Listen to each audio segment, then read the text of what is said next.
Hello everyone, and welcome back to the REM cycle. I'm your host, Rem, as per usual, and we are back in Professor Layton and the Unknown Future. I believe we're in Chinatown. Our story so far. Luke and Layton finally reach the pagoda and prepare themselves to meet future Layton. Their plans are foiled when they find out that the ferryman they've come to meet has stepped away. The two begin to ask questions around Chinatown in an attempt to track him down. Alright. Hello.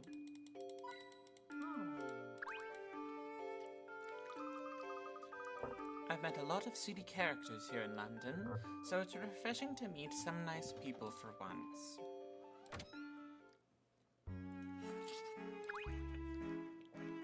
Hi. Squawk! Oh, what a splendid parrot you've got there. Nice to meet you. I'm Mayor.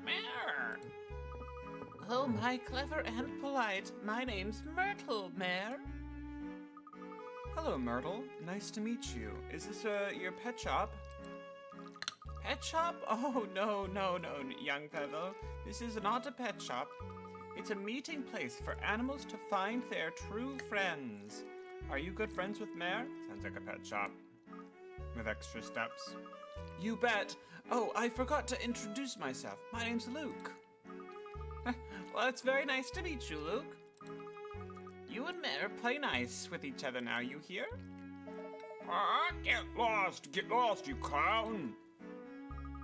Now that's not the right time to bust that out, Mayor.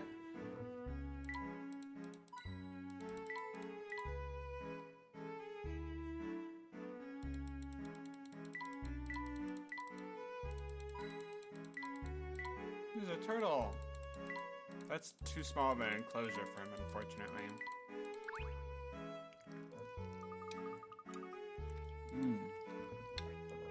Oh, let's head out.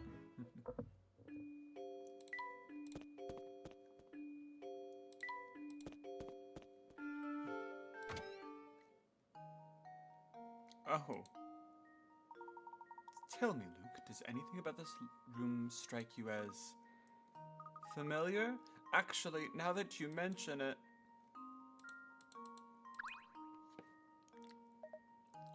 Sigh!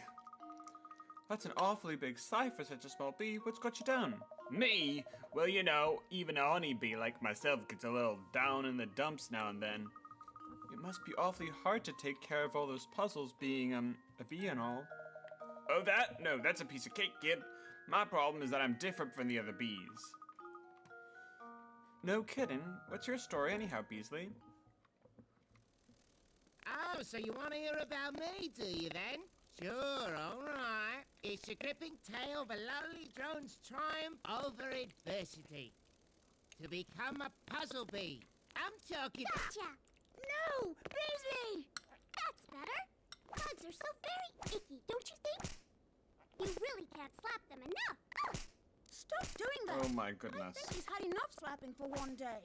Now how are we supposed to solve all those puzzles that we left behind? Oh, no worries there, my fellow puzzle aficionado. Taking care of puzzles is my job now. Granny's put me in charge, so just leave it to me. Granny who? Oh, right, of course. So then you're... That's right. You can call me Puzzlette, because that's my name. Hope to see ya soon. Soon. Jeez, poor Beasley.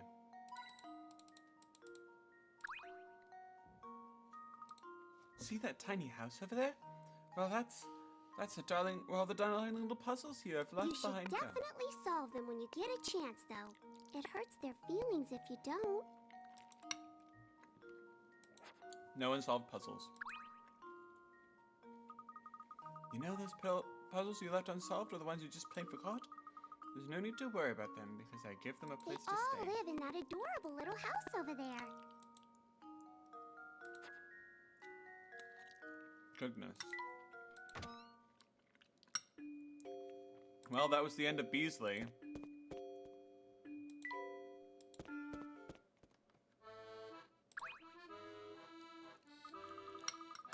Dr. Avogadro had luck. Every time he shows up here, his pants and shoes are soaked through.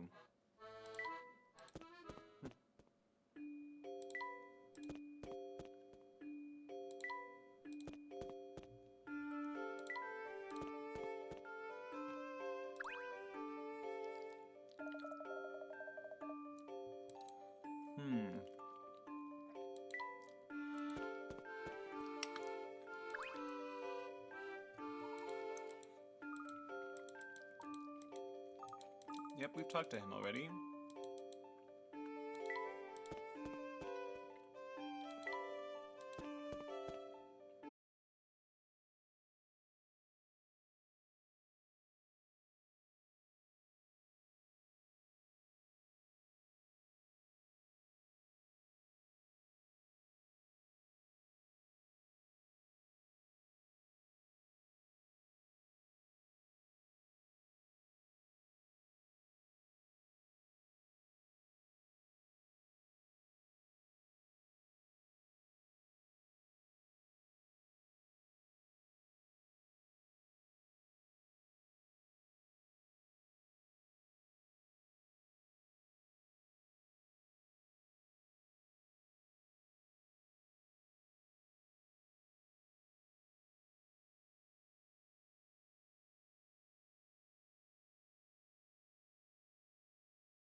do that. Thank you for the advice.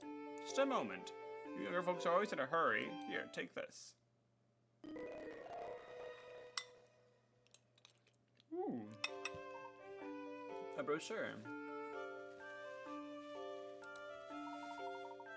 It's a small restaurant on the edge of the Thames. It's called the Thames Arms. A lovely little place. If you're in that area and have the time, you should really stop in. It sounds like a perfect place to take a break. We'll be sure to check it out if the time allows. Good day, sir. Oh, wait just a moment. Yes? My wife Myrtle, exactly how angry was she? Furious. Oh, I see. Well, thank you. That'll be all. Oh dear. Where does one go to admire the Thames around here? There was a hill we walked over on the way to Chinatown. The view of the river there was so nice. The place Luke's talking about has a path that runs down to the riverside. It might be worth checking out. Oh, goody. A walk by the river sounds so nice. Flora, focus. This is serious business. We're hot on the trail of a criminal. Oh, Luke, loosen up a little. We're making progress on this case, and Flora's just finding her way to enjoy it. I suppose that's true. Then, what are we waiting for? Yes, let us head to the hill.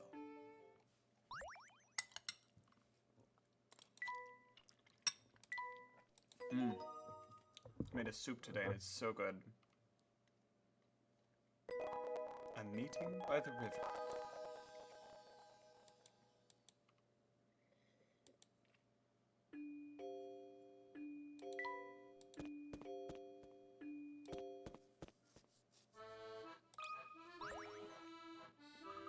Welcome to Maya Miles of Books. Maya's Miles of Books. Need some help finding a book? Sure, let's see. How about some books on English history? Of course, but that's a rather broad topic. What time period are you interested in? Hey, look, this book's on King Arthur. Neat. Ah, yes, King Arthur. Technically, though, that book's more of a legend than historical fact. But it is a fascinating story just the same. Tell me, have you ever heard of Arthur's Round Table?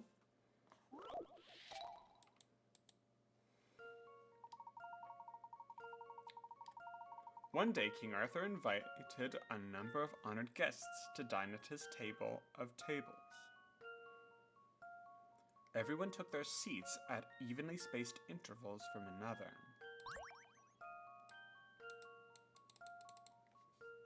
After sitting down, two lovely women in attendance, Guinevere and Nimue,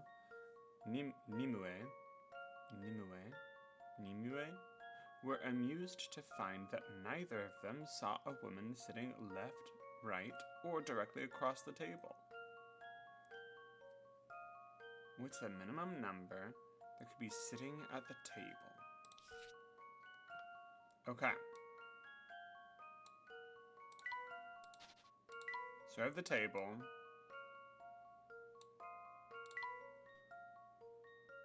And we've got Arthur,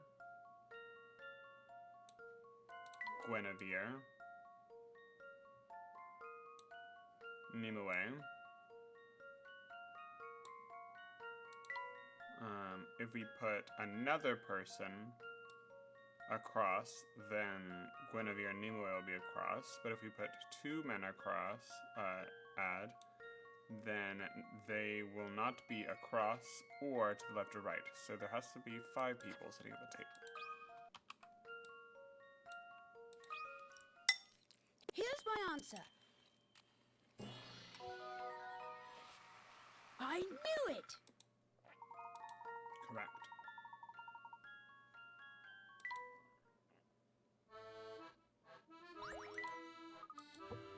Nicely done. So you want me to ring up that book for you? Thanks, but I think I'll hold off for now. It looks like some heavy reading. Don't be afraid to dive headlong into a good book now, and Luke, there's much you can learn. Well put, sir.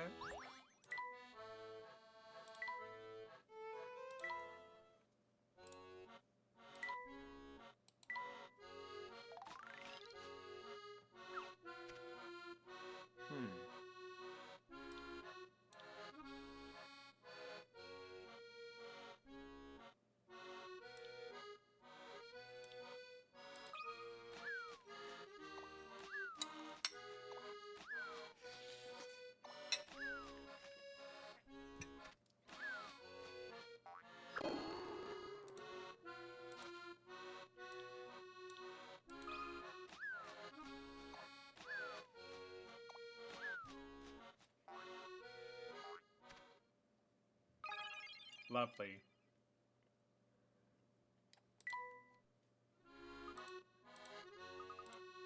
Rawr.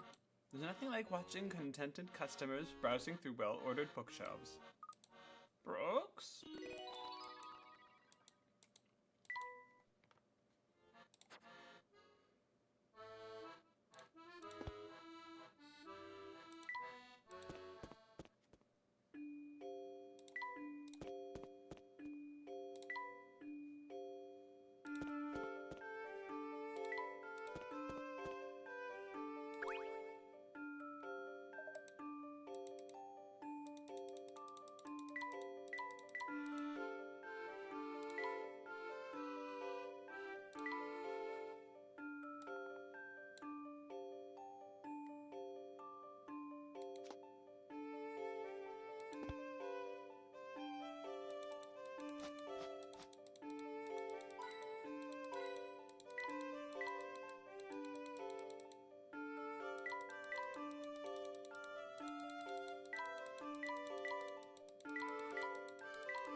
Hi, Hermit Crab. How are you doing today?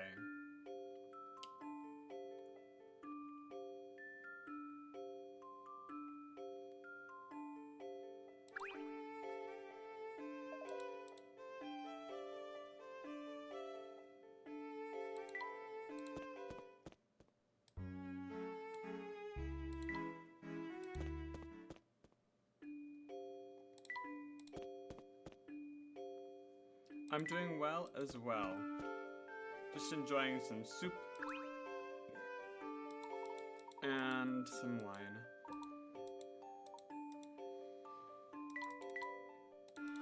One should always keep their promises, especially to their loved ones. Oh.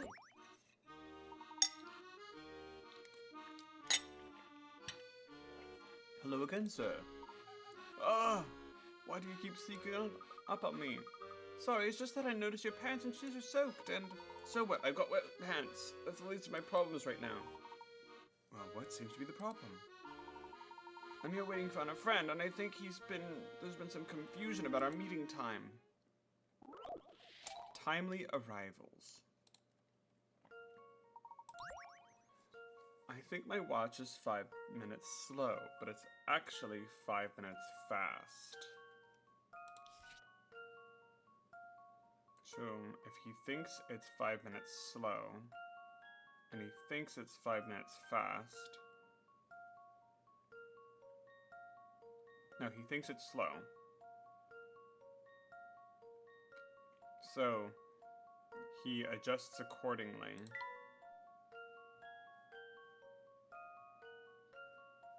And arrives 5 minutes early.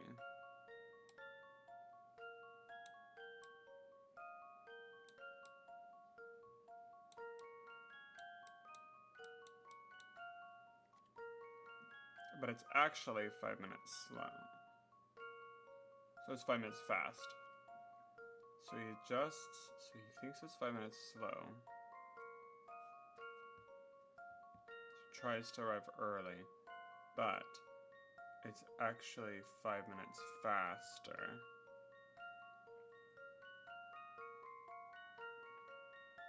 So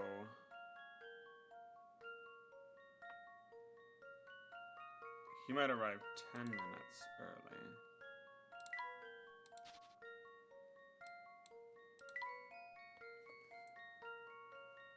If it's 5 minutes fast,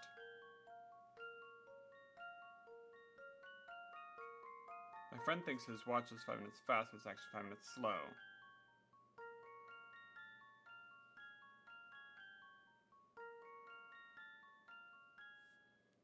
I think it's 10 minutes.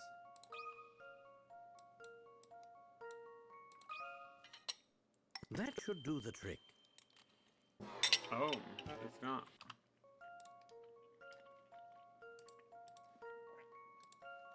Let me think.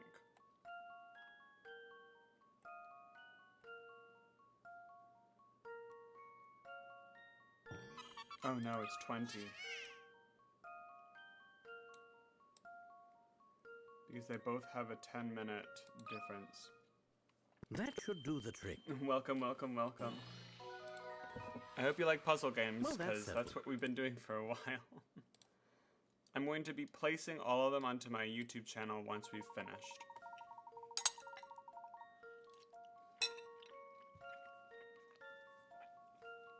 Yep.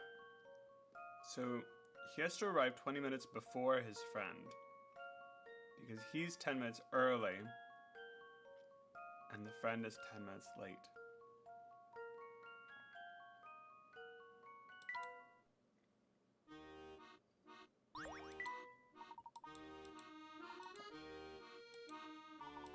Waiting 10 minutes isn't always terrible.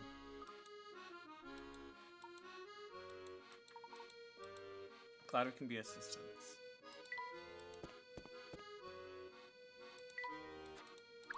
Oh, hi, friend. Salutations and whatnot. What brings you to upsending citizens back here? Checking they're not boss of the families and never going to the tents. Keeps you around for trouble like that and your banter starts thinking. Certainly appear to be an authority on the suspect. You played this game when you were a kid. It's a classic. I haven't played any of the new ones, and so I thought that I should play through the old ones over again in order to be reacquainted with the stories.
You own a place, but this here's my turf.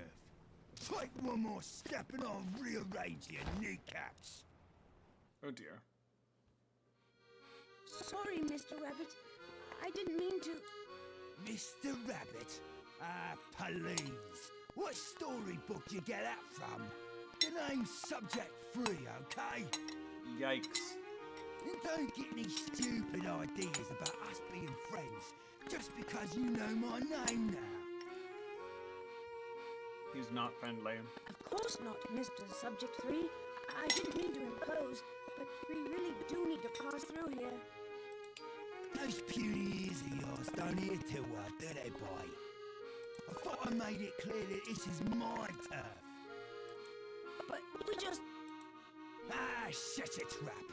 Look, I'm not an unreasonable rabbit, but nothing's free, you know. If you want through that much, you're gonna have to solve this puzzle. Sounds pretty straightforward. Rabbit hops. This peculiar rabbit has a unique method of getting around. He travels 70 centimeters with each hop he lands. He immediately hops 30 centimeters in the direction his tail's pointing. On a straight line, what's the minimum hops this rabbit can do to reach a spot 10 meters away? Well, let's say he spins around mid-air. Then he can go 100 centimeters. So that would be 20 hops.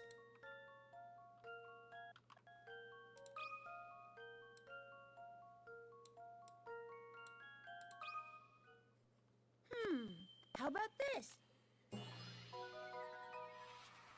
Phew, that's a relief.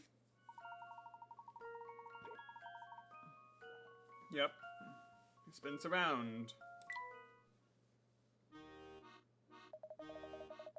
You're smarter than...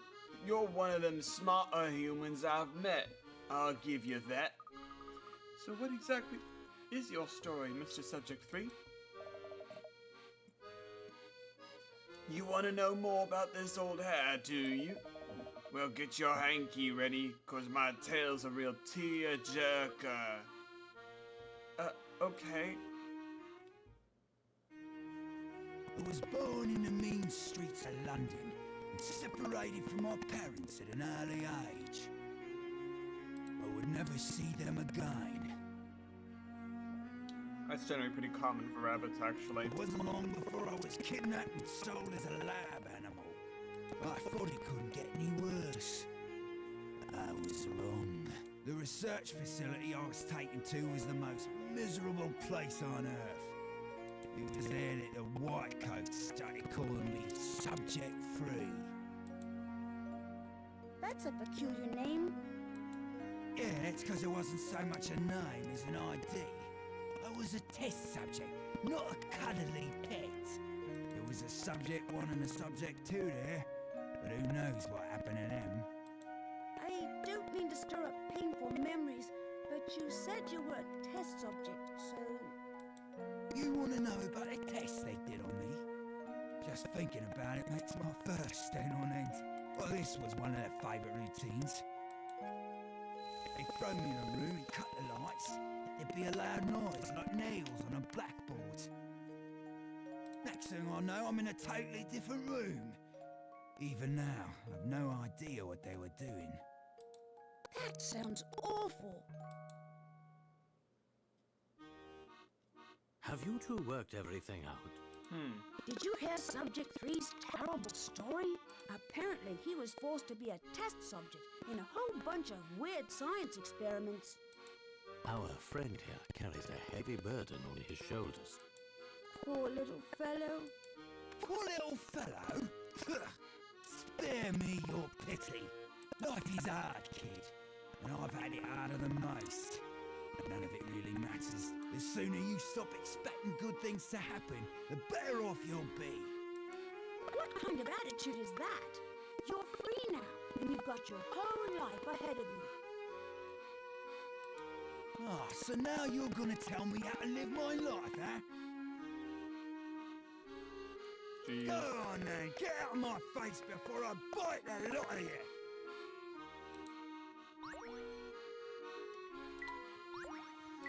Ooh.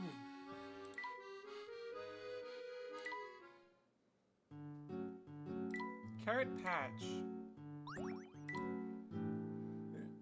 I love carrots.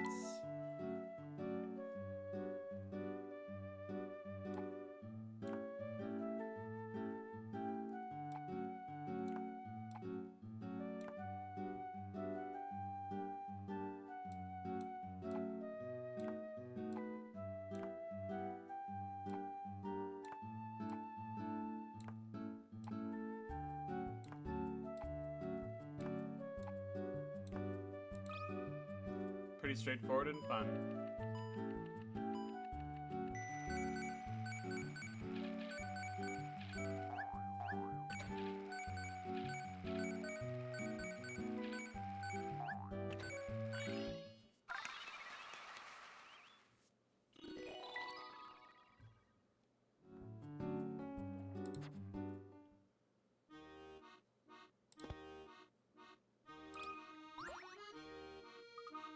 Hello, Subject 3. What do you want? I was just wondering something. Back when those scientists did work on you. Work? It wasn't work, it was torture. Sorry. What I meant to say was back then, the facility that they kept you at. Don't make me think about that awful place, kid. I try my best to block it from my memory. My best memory was the time I was driving out of there, swimming towards freedom. So the facility must have been near water.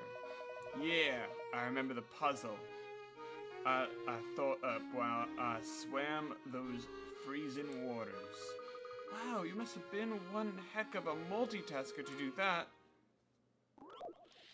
5 swimmers. Ooh, the second fastest swimmer is standing next to the biggest person.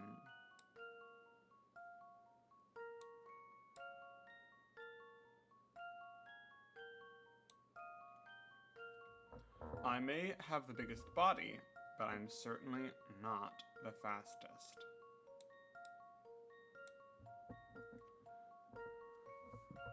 I've got the sweetest swimsuit, but I'm no match for Big B.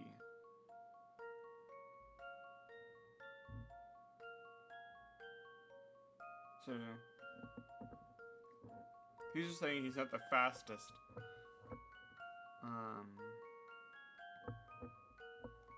Which means the boy is the second fastest.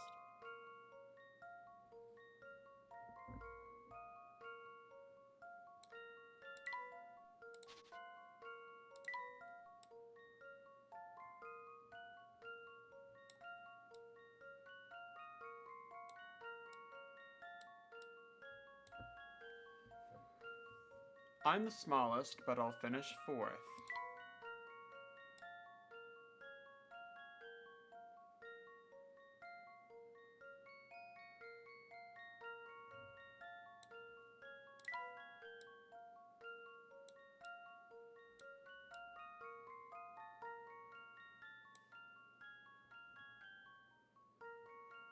I'll beat the person beside me to win.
I just, well, I don't. If you don't got a reason to talk to me, take a hike. Take a hike, take a hike. I'm Mayor. Subject 1, is that you? Well, I'll be it is. You made it out of the lab alive too, eh? Huh? Mayor was a lab animal like Subject 3? Who'd have guessed? You look good, Subject 1. Keep your beak clean out there.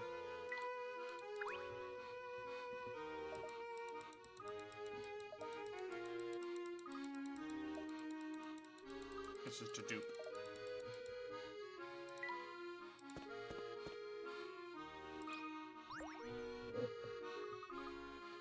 And who might you be? My name is Herschel Layton. I don't believe I've made your acquaintance, Mr. Beacon. I take care of the lighthouse in the river. Then shouldn't you be there? Protecting the shore from errant boats instead of hanging out here? Oh, hey there, little boy. You're so quiet, I didn't notice you there. You know why I'm here? I'll be happy to tell you, but first I need your help. There's this puzzle I just can't solve, and it's been keeping me up all night, and I need my beauty sleep. Why don't you help me find the answer to this troublesome thing? Making a scene. One male is standing in front of a child. Two males. Okay. One male standing in front of a child.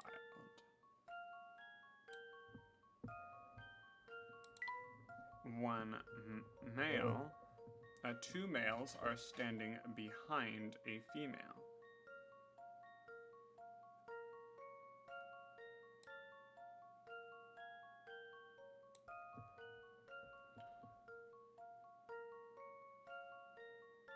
A female is standing behind a child. I think it's 3. All of them have their backs to each other. And it's... the child is a male.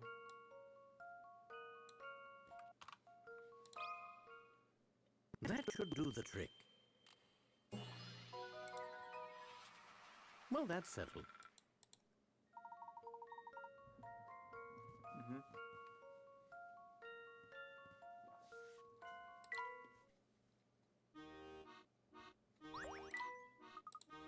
Goodness, you're quite the brainiac, aren't you? Now, what was it that you and your little friend wanted to talk about? We were just wondering what you're doing here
What a quaint little restaurant.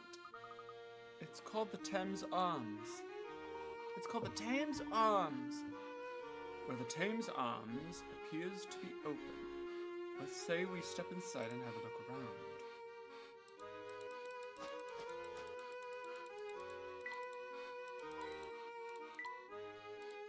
That, dock looks a little messed up. Or maybe it's just an illusion. Oh, it's a picnic bench. The dock's fine.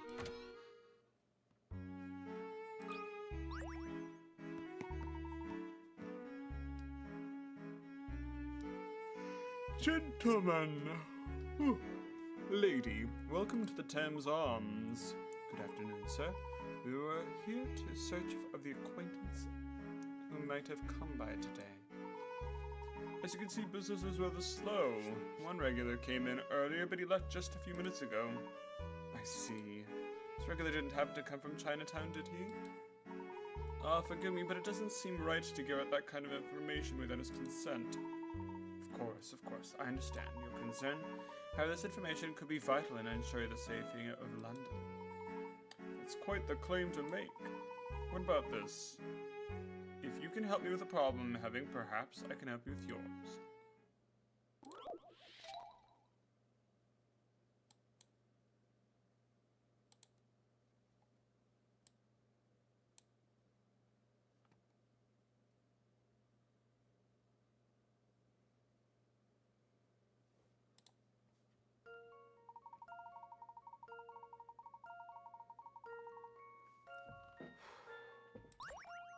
You've decided to make a special pair of dice that can display each day of the month numerically on your desk, as shown by the 12 on the top of the screen below. Each day must be used on both dice, however, which means single digits days, like the first and second of the month, will display as 0, 1, 0, 2, respectively. You thought you had the question figured out, but the layouts won't display all of the dates. Draw and circle around one number that needs to be changed. Okay. 0, 1, 2, 3, 4, 5, 6.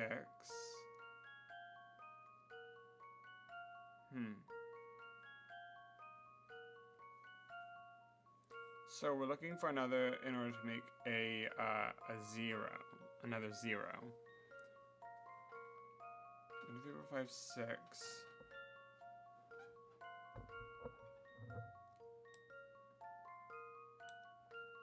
Let's see. 0, 1, 2, 3, 4, 5, 6.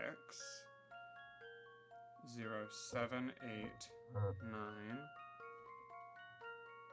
0, 1, 2, 3, 4, 5. 0, 6, 7, 8, 9. 1, 0, 1, 1. 1, 2, 1, 3, 1, 4, 1, 5. 1, 6. 1, 7, 1, 8, 1, 9, or 1, 6, 1, 7, 1, 8, 1, 9, 2, 0, 2, 1, 2, 2, 3, 2, 4, 2, 5, 2, 6, 2, 7, 2, 8, 2, 9, 3, 0, 3, 1. Yep, that's it. That 6 needs to become a 0. I've got a good You feeling use the about 9 this upside one. down to make another 6. Bam. Just as I suspected.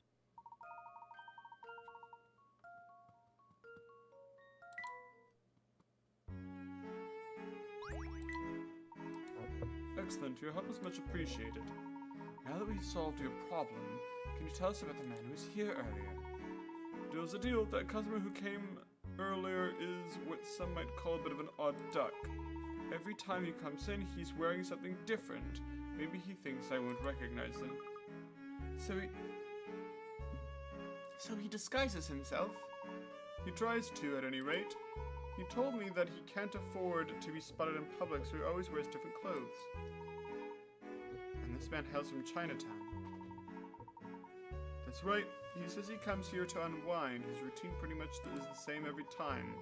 Usually he walks in wearing that top hat of his, orders a beverage, and finds a seat by the window. Did you just say he wears a top hat? I did. It's a tall number, like the one your friend's wearing. But, as you said before, this man has already left. That's right. If you were here just a few minutes ago, you'd have bumped into him leaving. Do you suppose that means he's back to the towering pagoda?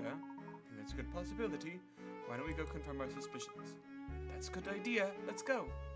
Have a nice day.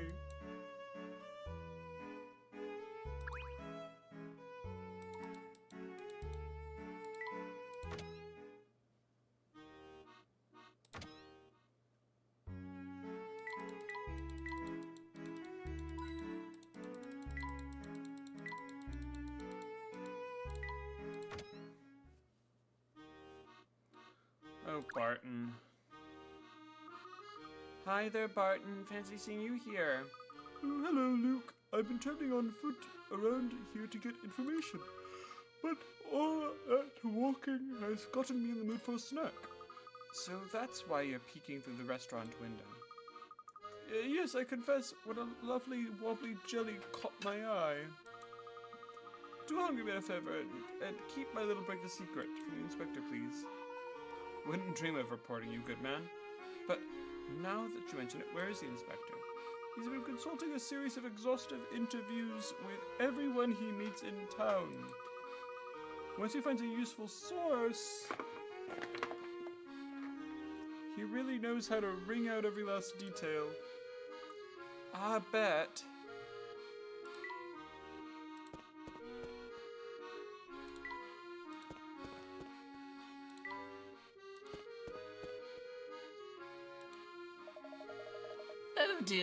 Oh dear, Fluky. Oh dear, Fluky. I've been looking everywhere for you. What are you doing here? Please excuse Luke here. He's just surprised is all. What a pleasant coincidence is that we all happen to walk through here. Coincidence? No, no, no. This is nothing sort of fate. Because, you see, Fluke and I are destined for one another. Well, I suppose that's one way of thinking about things. Fate? Destiny? Luke? Just what have you been telling this sweet girl? Me? Nothing. It's all one big misunderstanding. Belle and I, we aren't involved. Oh, Fluke, when you get all flustered like that, you get so cute I could just eat you up. I'm not flustered or cute. Hush now, my strong, gorgeous man. There will be time for more flirting later. Come, to let you know that I've been seeing strange men running all the over town looking for you. You keep going on about the boss and blue hats and other gibberish. That sounds bad. Professor, do you think the family has caught on to us? I fear that might be the case, so we have limited time. We must gain access to the towering pagoda before the family reinforces their guard. Don't be scared, my sweeting. I won't let anyone harm my dreamy hunk of a man. Look, Belle, thanks for the warning. You can stop worrying about me now. And stop calling me weird names. Alright, let's go now. Oh, Fluke, I love when you play hard to get. It just makes me swoon. Oh my.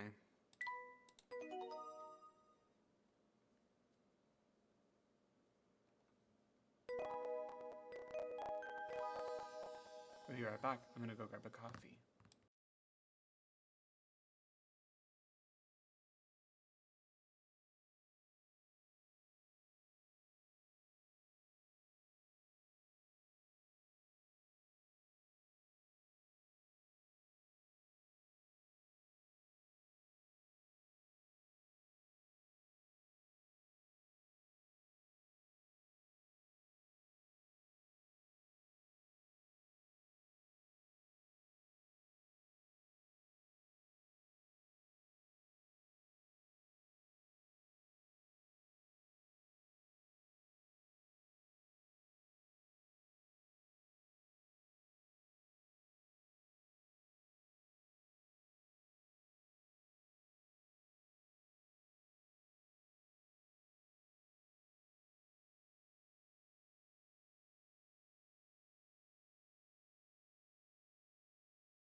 flower. A, just flip it over. This one's as good as solved. I knew it!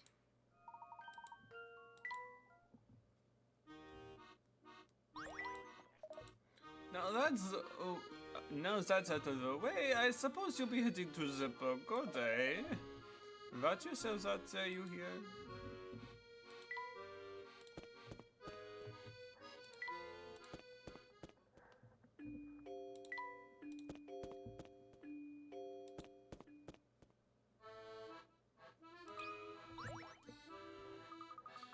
Books are sustenance for the soul. Have you discovered the value of the written word, boy? Of course, I love books. I've read the Sherlock Holmes stories at least a dozen times. Books are tricky things. Some are enlightenment made physical, while others are just so much paper. Only by reading can one sort the worthwhile from the worthless. I never thought about it that way. Yeah, within books sleep 1,000 puzzle. Here's one more. Huh? Shelve the books. Ah. No books can go left of the brown book.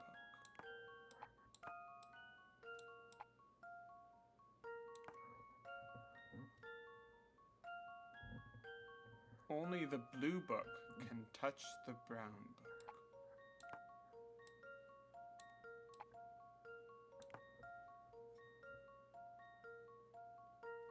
The yellow book goes to the left of the white book.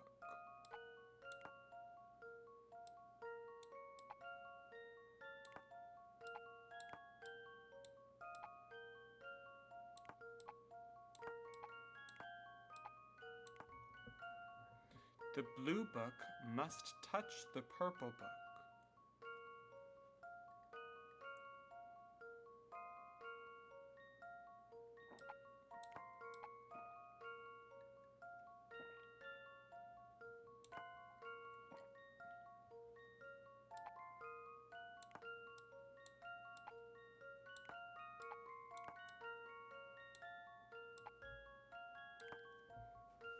Only the blue book can touch. No books can go left of the brown book. Only the blue book can touch the brown book. The yellow book goes to the left of the white book. The blue book must touch the purple book. The white book needs to be sandwiched between the yellow and purple books.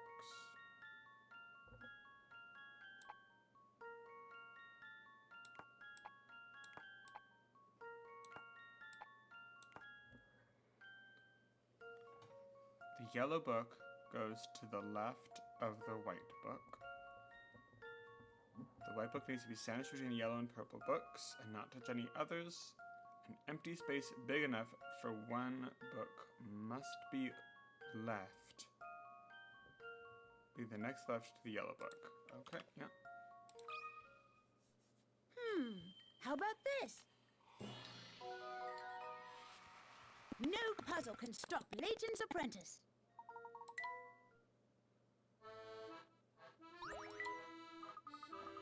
Paper and ink are mere objects in time. They will rot and vanish, but the ideas and knowledge they contain are eternal, unless they're trashy novels. Aspire to read as many books of real value as possible. What about Sherlock Holmes? Are those books of value? Oh, absolutely. They're the filet mignon of soul sustenance.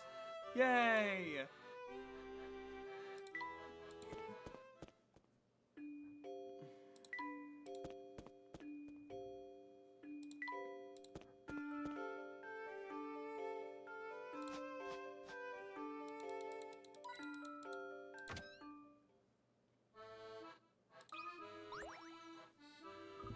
Welcome to Pepper's Noodle Palace. Hello there, Pepper. Hello there. Thanks for stopping by again. Are you hungry already? Are you hungry yet? Actually, I'm still quite full, but I know one hungry police officer who would never turn down a bowl of noodles. Hungry customer is my favorite kind of customer. I think I'll treat him a bowl on the house. You know, I make not only great soup, but great soup puzzles. Here, have a sip. No more noodling around. Bowls of play noodles are lined up in a row. Switch the food around so the bowls and pork noodles alternate, but make sure they all remain evenly spaced. It's the fewest number of moves it'll take. 1.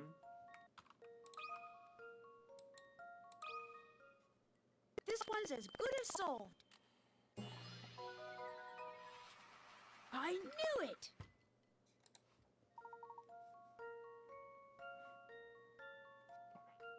That's using a noodle. Just move the pork. Nice work there.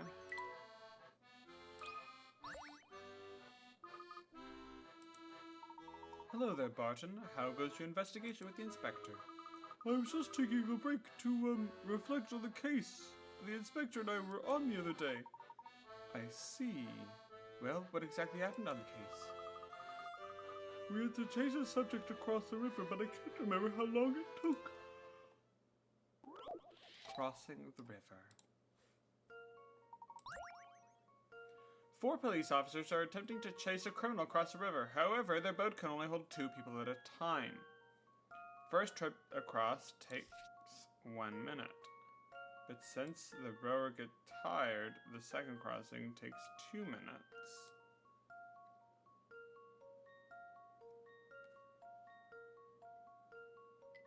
Oh.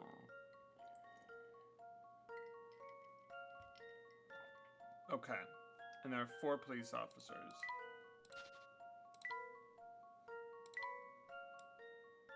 One, 2, 3, 4.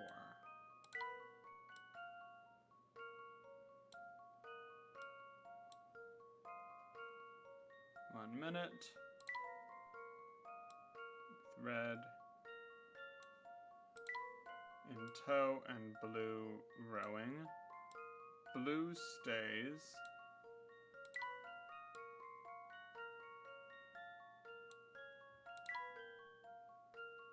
Red rows back. That takes 1 minute because red has not done it.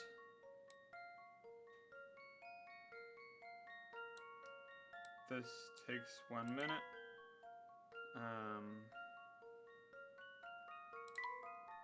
Green and orange.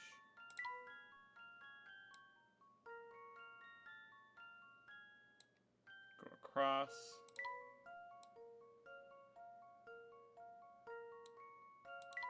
Green brings it back.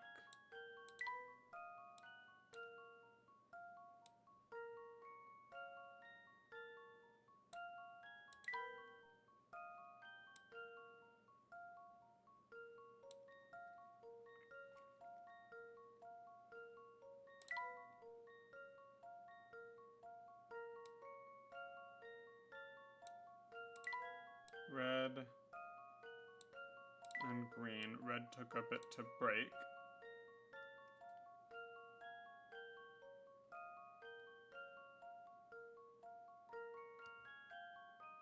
Unless that's going to take 2 minutes for red because this is their second time rowing. I see red and blue go across. Blue comes off. Red comes back. Red, green, orange, green comes back, green. So either takes 5 or 6 minutes. I'm gonna put 5. That should do the trick. Because it's 6.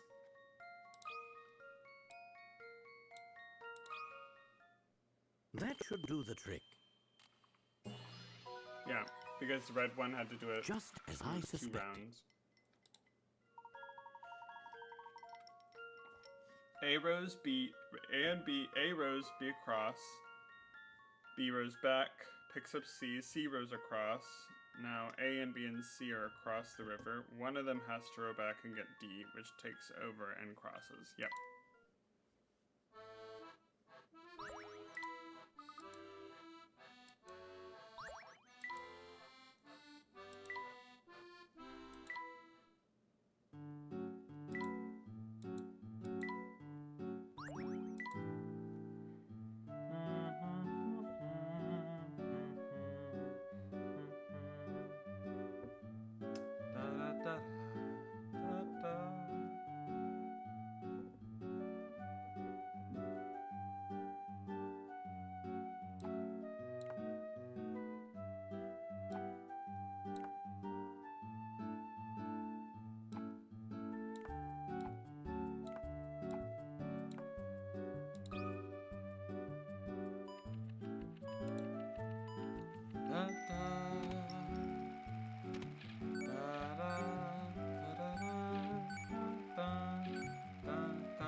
Yay!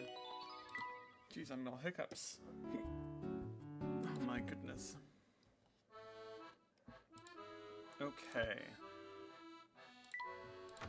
Let us continue.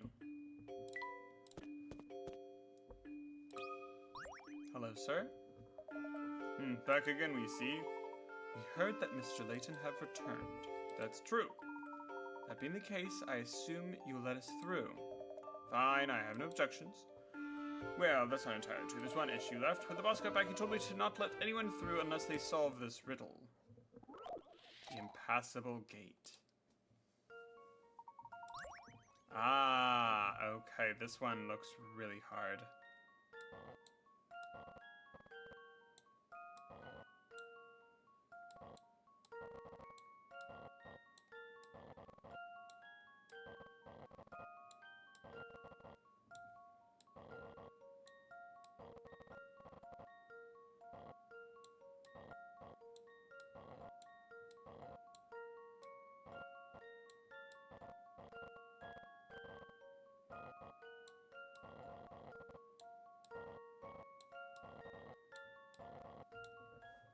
That should do the trick. Just as I suspected. You may now pass. Seems the boss was right on the money. You must be the guest he's waiting on. Wonderful. Where can we find him?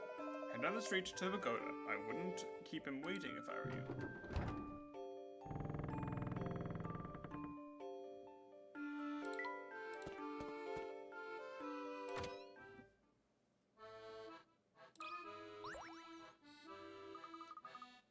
Here to check out all those neat toy cars?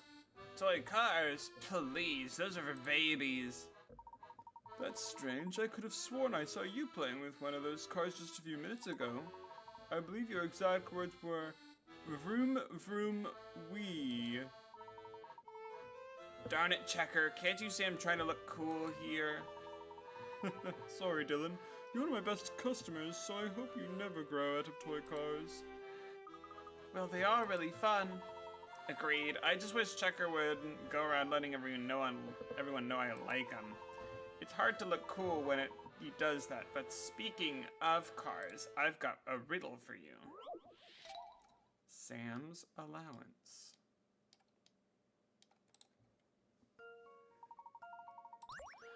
Three boys are admiring a toy car on sale for £12.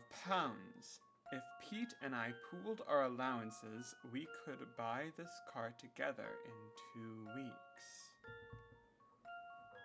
Okay. So 2 weeks, they would get £12. If Pete and I could buy it, well, Pete and I could buy it in 3 weeks. It would take you guys 6 weeks to save up enough. Interesting. Okay.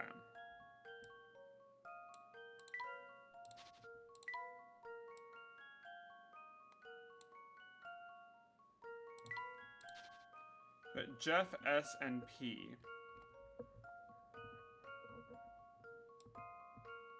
J plus P equals 6.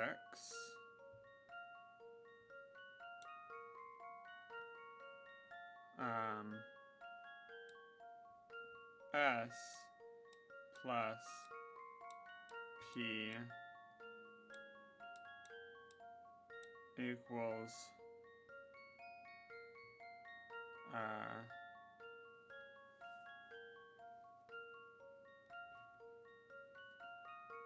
3, 12, 4.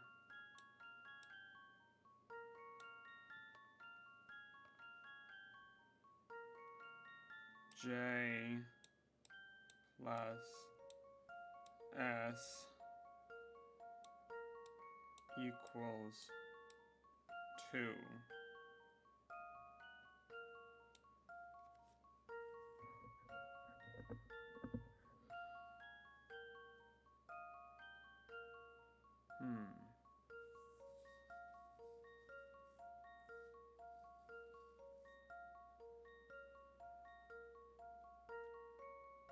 Oh my.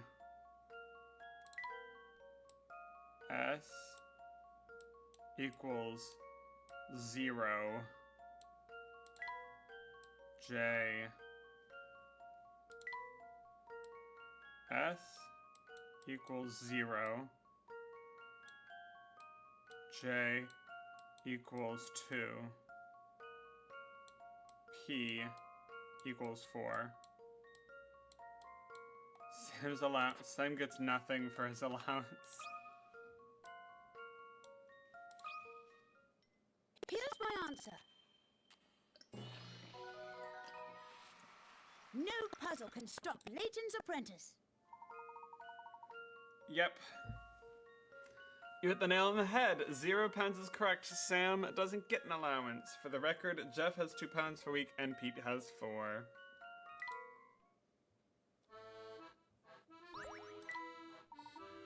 Way to go there. Now, if you excuse me, I have some cool stuff that I need to take care of. Cool stuff. He's actually just going to go polish his cars. Hey there. Hi, gentlemen. Are you looking for a new toy? Not really. See, other than those cool toy cars, this place doesn't really have anything all that amazing. They should really add some new inventory. You sure are picky about your toy stores. Well, my mom has a certain philosophy about shopping. Only shabby shoppers shop at shabby shops. That's what she always says. This place is trying their hardest, but they still haven't gotten their act together. I sure hope Pearl Checker didn't hear that. Shopping is serious business. You need to have smarts. Here's take this as example.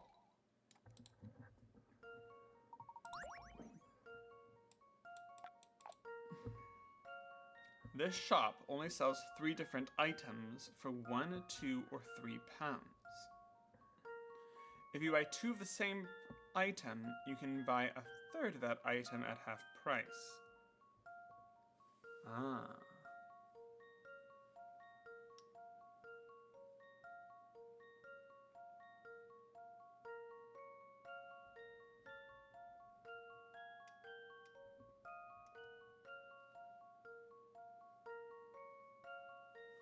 So if you got, that'd be 2, 2, 1. 1, 1.5. 2, 2, 1, 3, 3, 1.5. You bought 6 items and paid 9.5 pounds. how many of each 2 or 3 items did you buy? But at least one of each, so there's no tax. 3, 4, 5, 6. And so that means we have 3.5 left.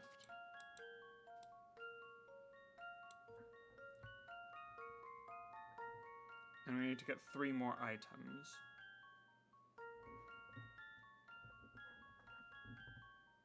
We can't get any more of those ones.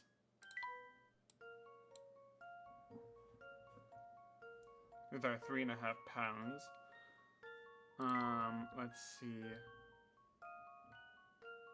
2, 3, 5.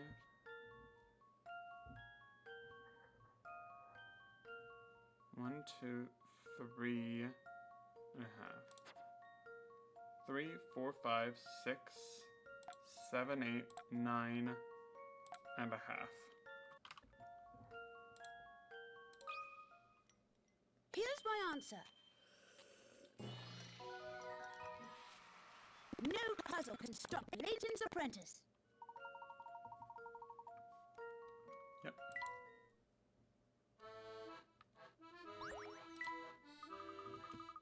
You know, I think I'm done with those toys cars. They're for little kids. Young gentlemen like yourself wouldn't have any interest in a kid's toy like that, right? Oh, those silly things? Of course not. I've never even touched one. Now, Luke, fibbing isn't becoming for a gentleman.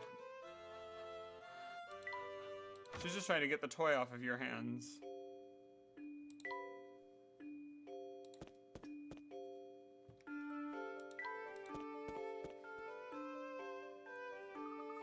The towering pagoda is not far now. Finally, the Layton from your time and the one from mine will meet, face to face. That might be tough, seeing as how our professor's not here. Our professor's not here. Huh? Where's the professor? He seems to have just disappeared. But he just solved that puzzle that just got us past that gate. Yes, and then we walked through the gate together. He was a bit ahead of us by that point. I think he might have waved at me before he vanished. But where did he go? I'm not sure. I thought he was smiling as he dashed off. But why? My question exactly. His actions always have a purpose, but I can't see why he'd run away. Hey, Flora, there's a slip of paper stuck to your back. How embarrassing. Someone must be playing a prank on me. There's something written on it. It's in the professor's handwriting. Let me see. It says, "Go on without me. I'll catch up with you soon." He's never led us astray before, so I think we should do as he says. I agree. This is probably all part of some brilliant plan that the professor's been readying. That sounds fine, but in the meantime, will one of you please take this paper off my back? Hey, what are you lot doing back here? We're just on our way to the towering pagoda. Not that our business concerns you. Not so fast. You're one of the fellows behind the incident at the casino, aren't you? Let's say I am. And what would you do about it? I'll get my boss Schmelmy to give you a knuckle sandwich, if only he hadn't gone up to the bathroom. Well, lucky for us, he's not here, so we'll just be going now. If you run off, I'll make sure my boss squishes you like a bug when he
Fine, but just remember, you got lucky.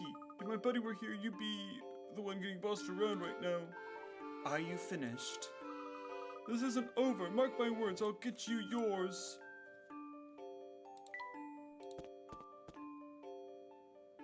I hope we find the professor soon. Poor thing. You're just lost without him, aren't you, Luke? You're a fine one to talk. Sorry to keep everyone waiting. Let's be off. Where did you go? 1 minute you were there, and the next you'd vanished. My apologies, Luke. I just needed to check something. But enough about that. Come along, everyone. The towering pagoda is just steps away.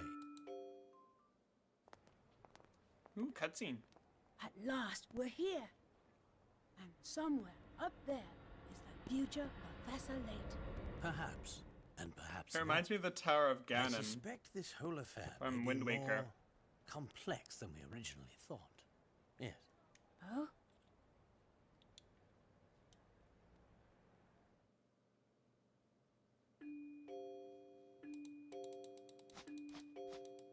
Doop, boop the nose.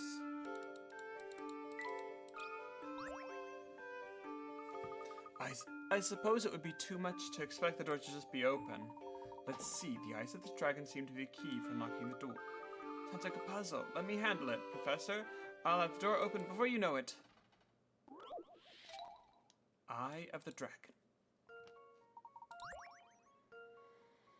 Okay, one of these wraps up. If I make an exact copy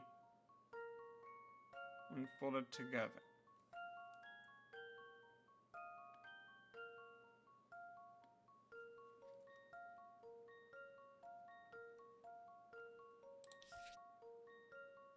Doop.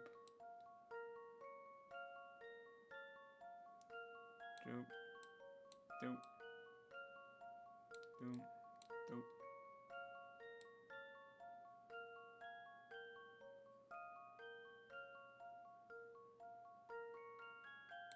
Doop. Doop.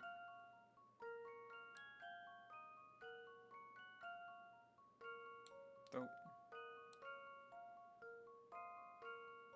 Doop.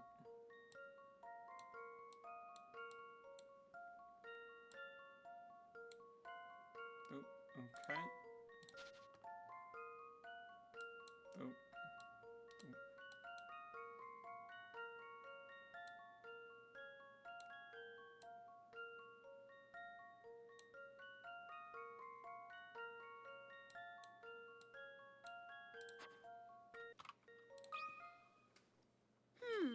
How about this?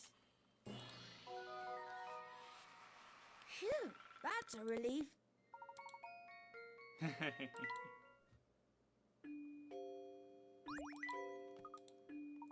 Smashing work, Luke.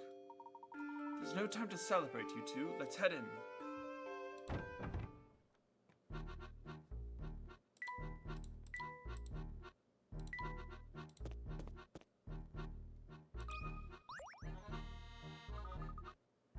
Now, Luke, what's this contraption here? It appears to be a peculiar set of goggles. I think they're too big for my head. Let me see then. Ah, yes, this is some sort of personal projection device. Personal what? Leave it as a television, for one, Luke. Only the wearer can see the image inside. I'd wager there's a puzzle in there, in these goggles, that only the wearer can see. I'm sure solving it is the only way through this door. Now that's high tech! They should fit me comfortably. Let's have a look. Ooh. What do you see, Professor? Those glasses make you look like a robo-bug. I think something's coming to focus here.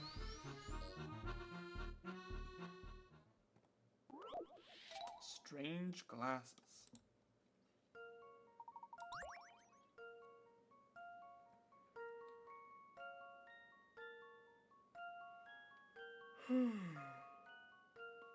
These two images show what you're seeing through your right and left eye. The images were originally the same, but one of them has been flipped right, left, and spun around in some unknown amount. The shapes are the same as the original one, with the exception of one, which has been changed. Circle the one that's different. Well, it can't be the circle. Well, first, let's make sure that all the shapes go in the right order. It goes circle, weird shape, H, teapot, no symbol, moon, square, star, circle. Okay.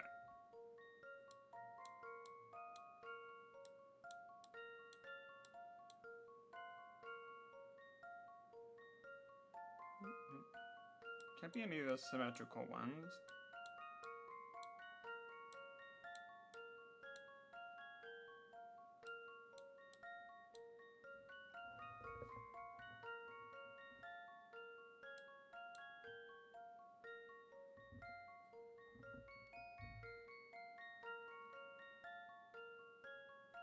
Pointing away from the H.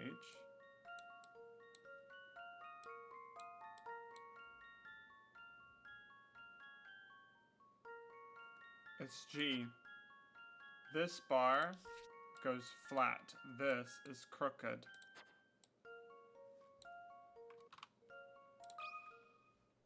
I've got a good feeling about this one.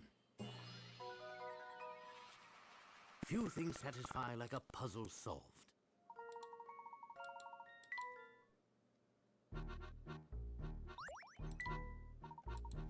That's relief. I was getting a bit lightheaded and had trouble focusing. It's totally worth it. The door's unlocked now.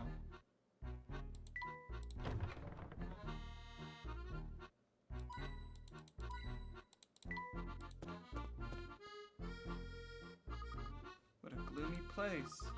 You think so? I actually like how there are dragons everywhere.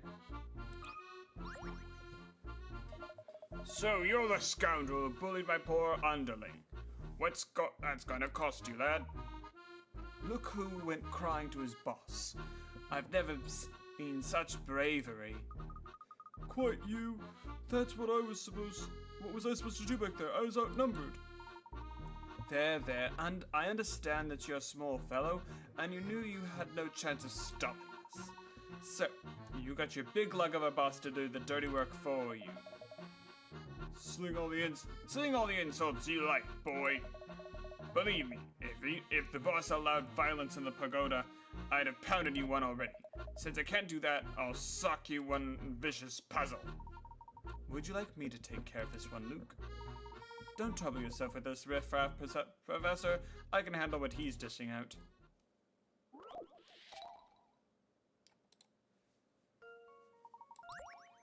A couple of rapscallions have hidden some stolen goods in a cave. To perfect their stash, they're planning on sealing it off with some wood. To do so, they need to cut the board shown into 2 equal pieces. Do they make their cut? That looks correct. I do believe I've got the answer. Success! Bam.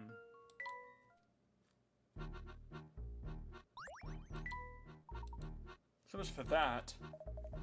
You're lucky the boss doesn't let me rough people up in here, but you can't stay here forever. And when I see you on the outside, you best watch your backs. Yeah, what he said. They're all bark and no bite. Come on, everyone, we've got places to be.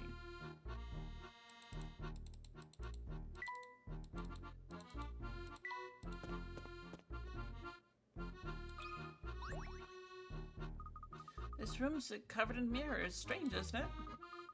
It's very disorienting. It's hard to know which way we should head. It seems as if we hit a dead end. How do you think we should proceed, Big Luke? Maybe there's a hidden panel on one of these walls that we have to press to open a door near. Close but not quite. If my guess is correct, the door out of here is hidden in the dark over there.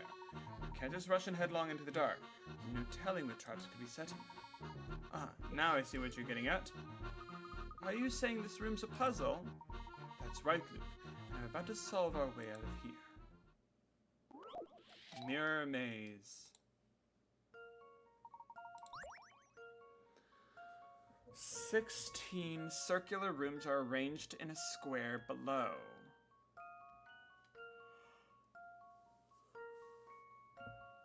A beam of light shines straight from each of the four letters A, B, C, and D, and exits through each of the four yellow arrows. Two-sided mirrors in 4 of the rooms reflect the beams in 4 of the rooms.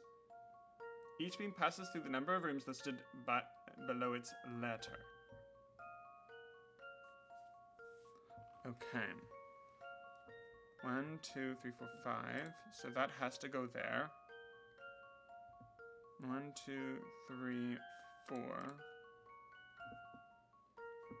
1, 2, 3, 4.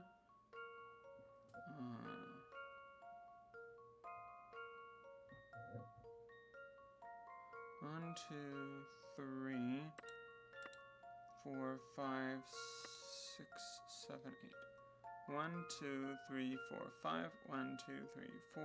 1, 2, 3, 4. 1, 2, 3, 4, 5, 6, 7, 8.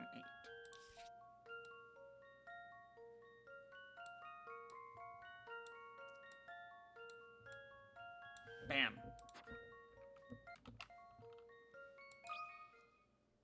Let's see if I've got this right. Few things satisfy like a puzzle solved. Time to press on.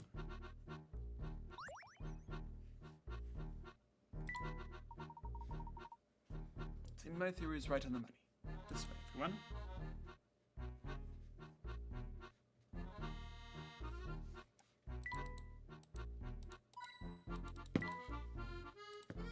Find how the tie wasn't straight.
Let's see if I've got this right.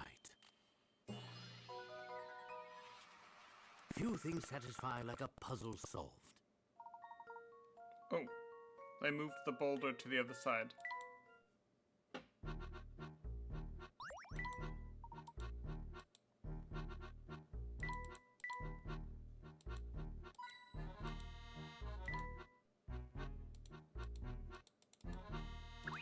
I'm actually glad that Flora gets to join us.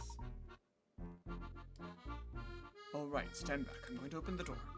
Be careful, who knows what the future Layton has planned for us.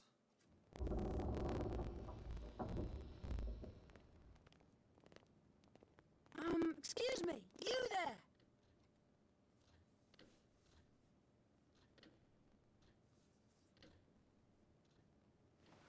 Welcome. Oh, it's Stangan.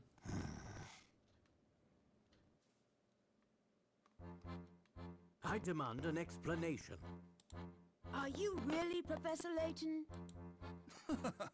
Yes, of course. Don't you recognize your old friend? I don't know. Something about you seems off. Like his voice? Surely you recognize yourself, Herschel. Misfortune, our fortune, is a result of your ambition and genius. What is it, Professor? You've put on quite a show, but it's clear to me that you're nothing but a charlatan. Oh, is that so? Professor, what tipped you off? Yes, what indeed? I'm all ears.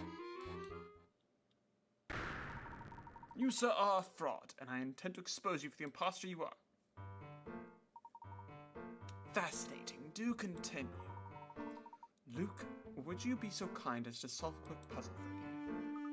Oh, wait, no, Professor. Aren't we kind of in the middle of something? Looking up. Pile blocks have been carefully stacked. As the image below, the perspective is also rotated in an unknown direction. Gravity is acting on the blocks, so any block not touching the ground will cause them to fall. From which direction is up?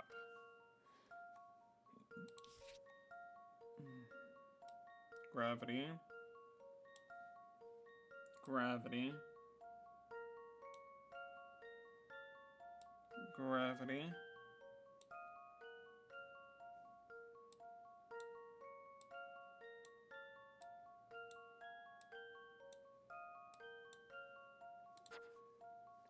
D is up.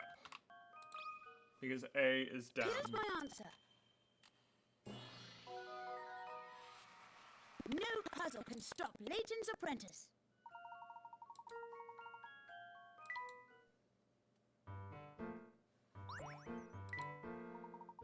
Yes, the boy's quite bright. We know that, but what does that have to do with anything? I'm getting there. But first, a question I have. A pen in my pocket that's either red or blue. Which is it? What a terribly uncharacteristic query for me to make. There's no logic for me to work through. I'm not a mind reader, and I refuse to guess blindly. How can I solve your puzzle without a single hint? So in other words, you have no idea what color the pen in my pocket is. Of course not. That's funny. Oh. That's funny. Luke, what would happen if you removed the bottom row of blocks from the structure I showed you? The rest of the blocks would fall down, I suppose? That's right. Those blocks in the middle of the structure don't float in midair. Only by resting on the blocks beneath them can they stay elevated. If you were really me, you would have lived through this very moment before. Therefore, you should know exactly what color the pen in my pocket is. Right, 'cause this is the future. Given your answer, I can only assume your memory of that crucial event has vanished. But remember, when you remove one, everything on top of it comes tumbling down. It all makes sense now. So out of it already. What color is the pen in your pocket? There was never a pen to begin with.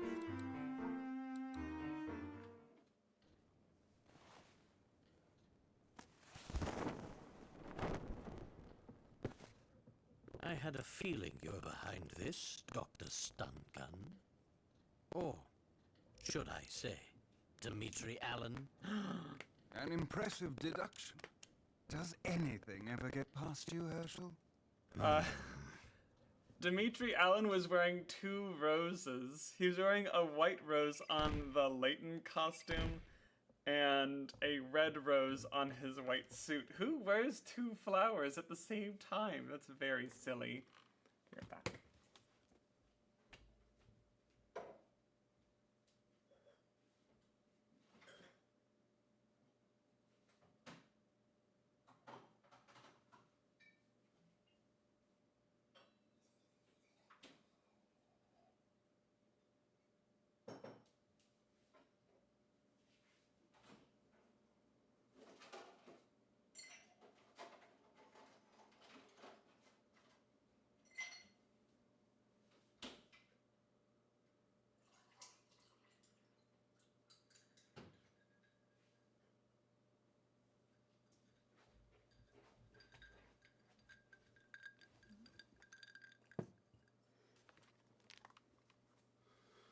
I'm actually pretty sure that Leighton doesn't have any pockets. I've been looking at his costume and I haven't seen any unless there's a pocket in the inside of his jacket, which would make sense. Hats off to you, Herschel. Or, Dimitri, were you wearing 2 hats at the same time too? So you're the one And who's 2 been kidnapping scarves? scientists under This my went really name. hot. But why? Have you ever tried to build a time machine by yourself? It's a Herculean task. And by pinning the blame on you, I could disguise myself as one of the poor scientists who vanished. Conveniently, that also provided an excellent way to lure you here. After all, the virtuous Herschel Leighton would never stand by as someone sullied his good name. Sure enough, you came running. And faster than expected at that. You're a real lowlife, you know that? So why me? You could have chosen anyone to be the scapegoat. Oh no, it had to be you. You see, you play a critical part in the completion of my time machine.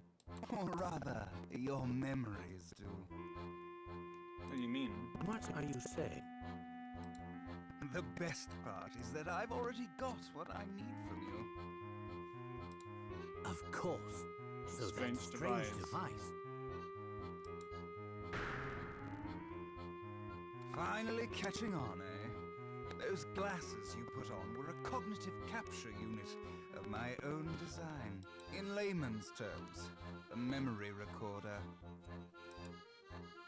But what use could you possibly have for my memories? Why, they provide me with data, of course.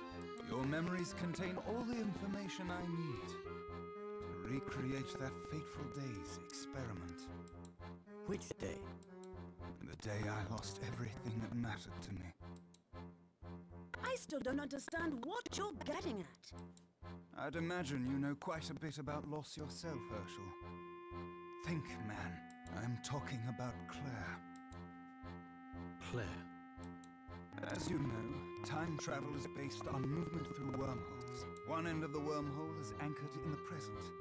But every wormhole also needs a point of origin. And to find this point of origin, one needs data. Both you and Bill had substantial interactions with Claire on the day of the accident.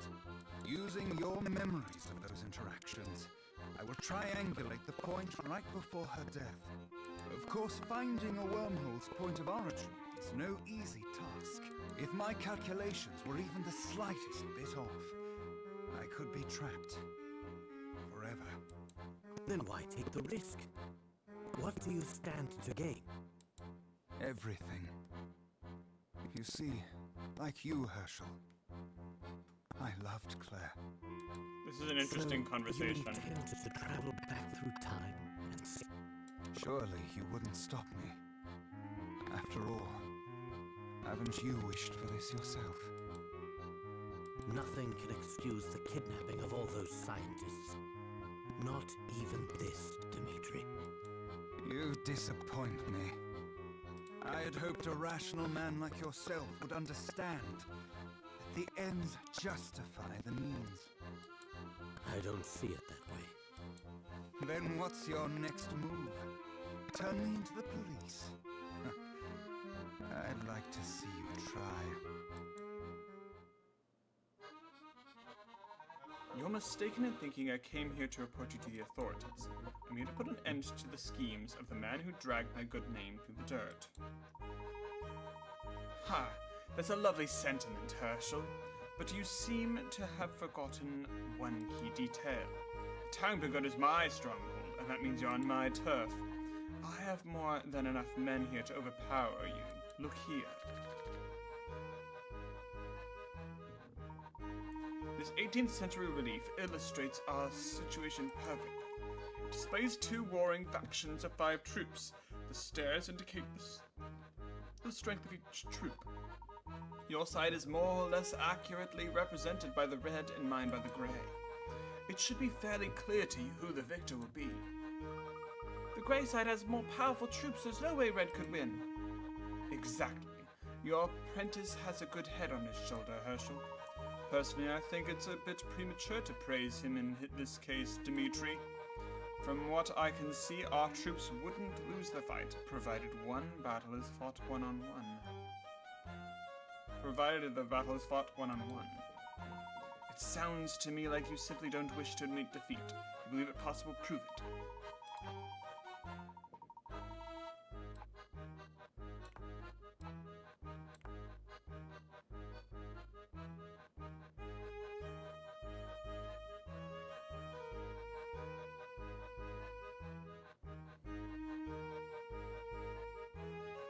Avoids defeat.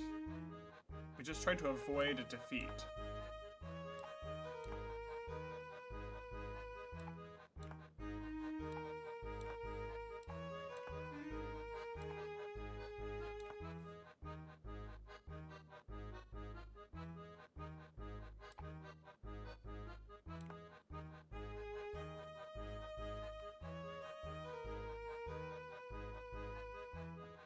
One loss, one tie,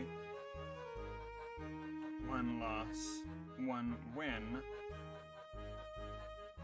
one loss.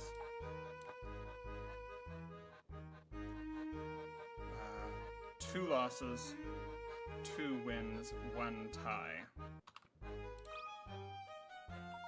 There, each side wins 2 fights, loses 2 fights, and ties once. It's a draw. Of course. With the red side lacking strength and troops, we make up with strategy. Your logic has impressed me once again, Herschel. Very nicely done, Herschel. Give it up, Dimitri! Give it up? Oh, no. I'm just getting started. Uh-oh. Who is that? Bill Hawks. As you can see, my hostage here is something of a big shot. So I wouldn't try anything funny if I were you. You're a monster! Oh no!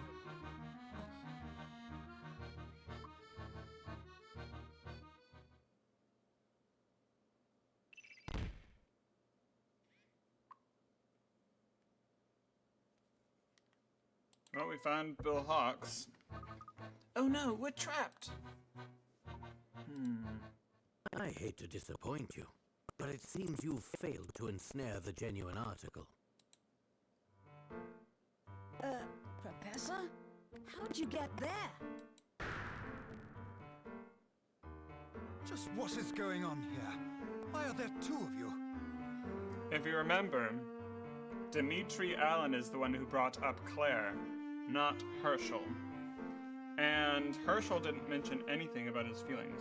I'm sorry, I got a phone call. Be right back.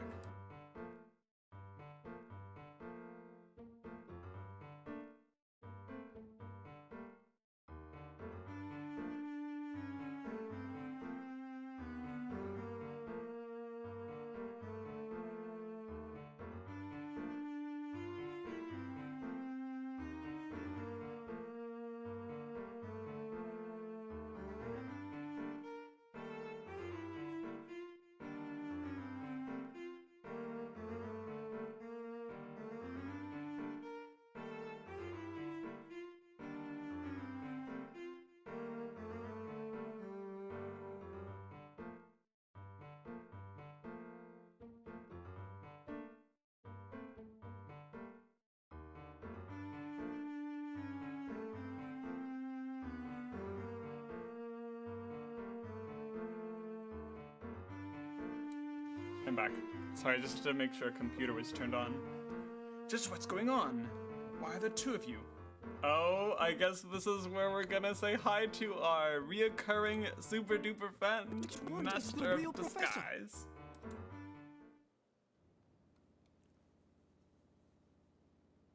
Hello, cutscene? Oh no, it broke.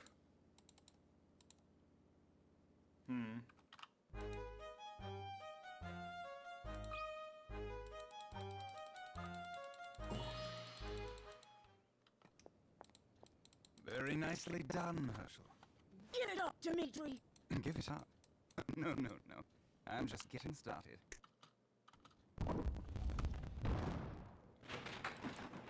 Who is that? Bill Hawks.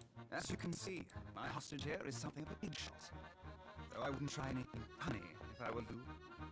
What's amazing is he can get the voices correct. Oh no.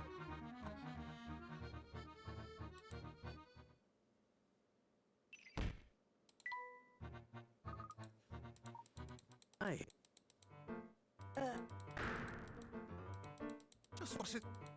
Which one is the real professor?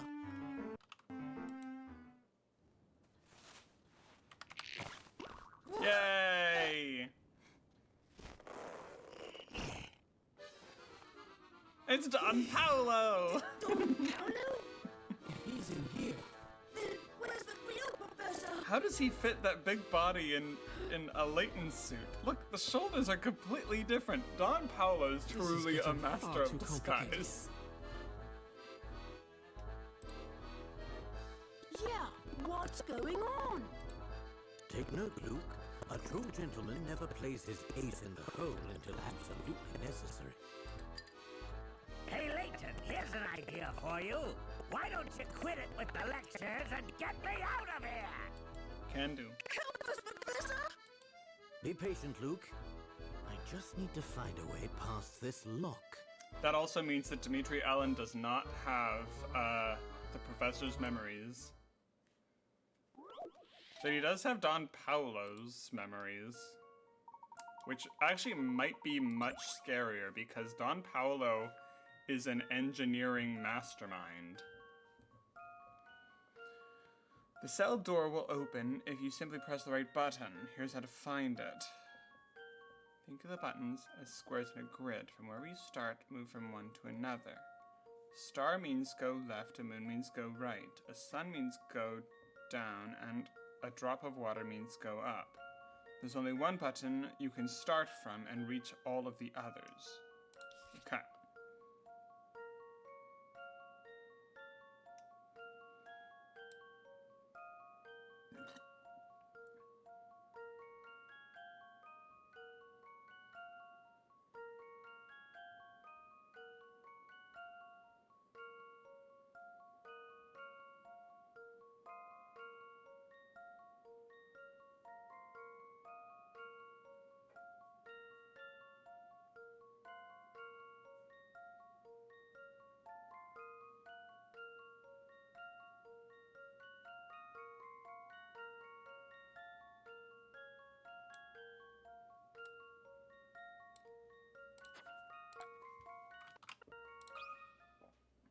Let's see if I've got this right.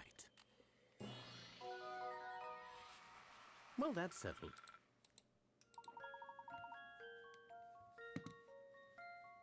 Yeah, it's pretty easy.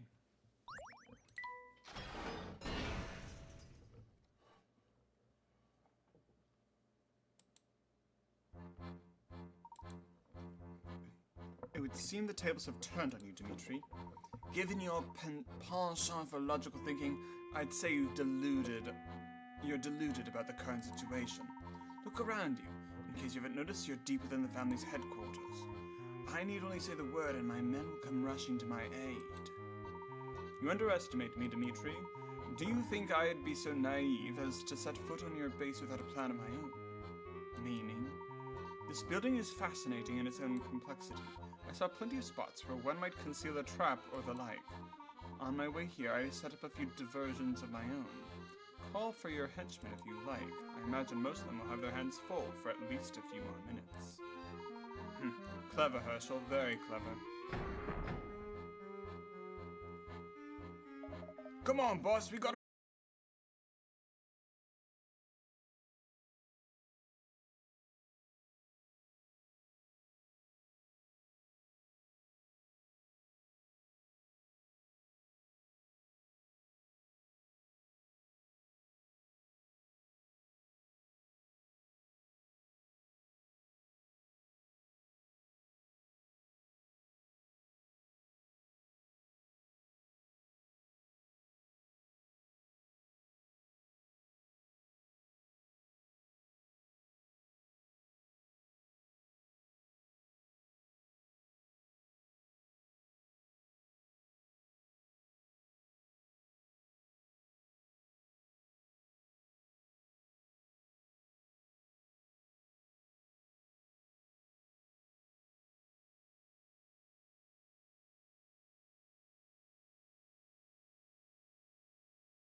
Alright, our groups are set. Let's get moving. Ouch, what did I just run into? Let me guess, a wall? Let me feel. Actually, I think this is a door. Oh yeah, it is. There's a handle. Ooh. Great, now where are we? We're at the bottom of an emergency stairwell. There should be a way out of the building here somewhere.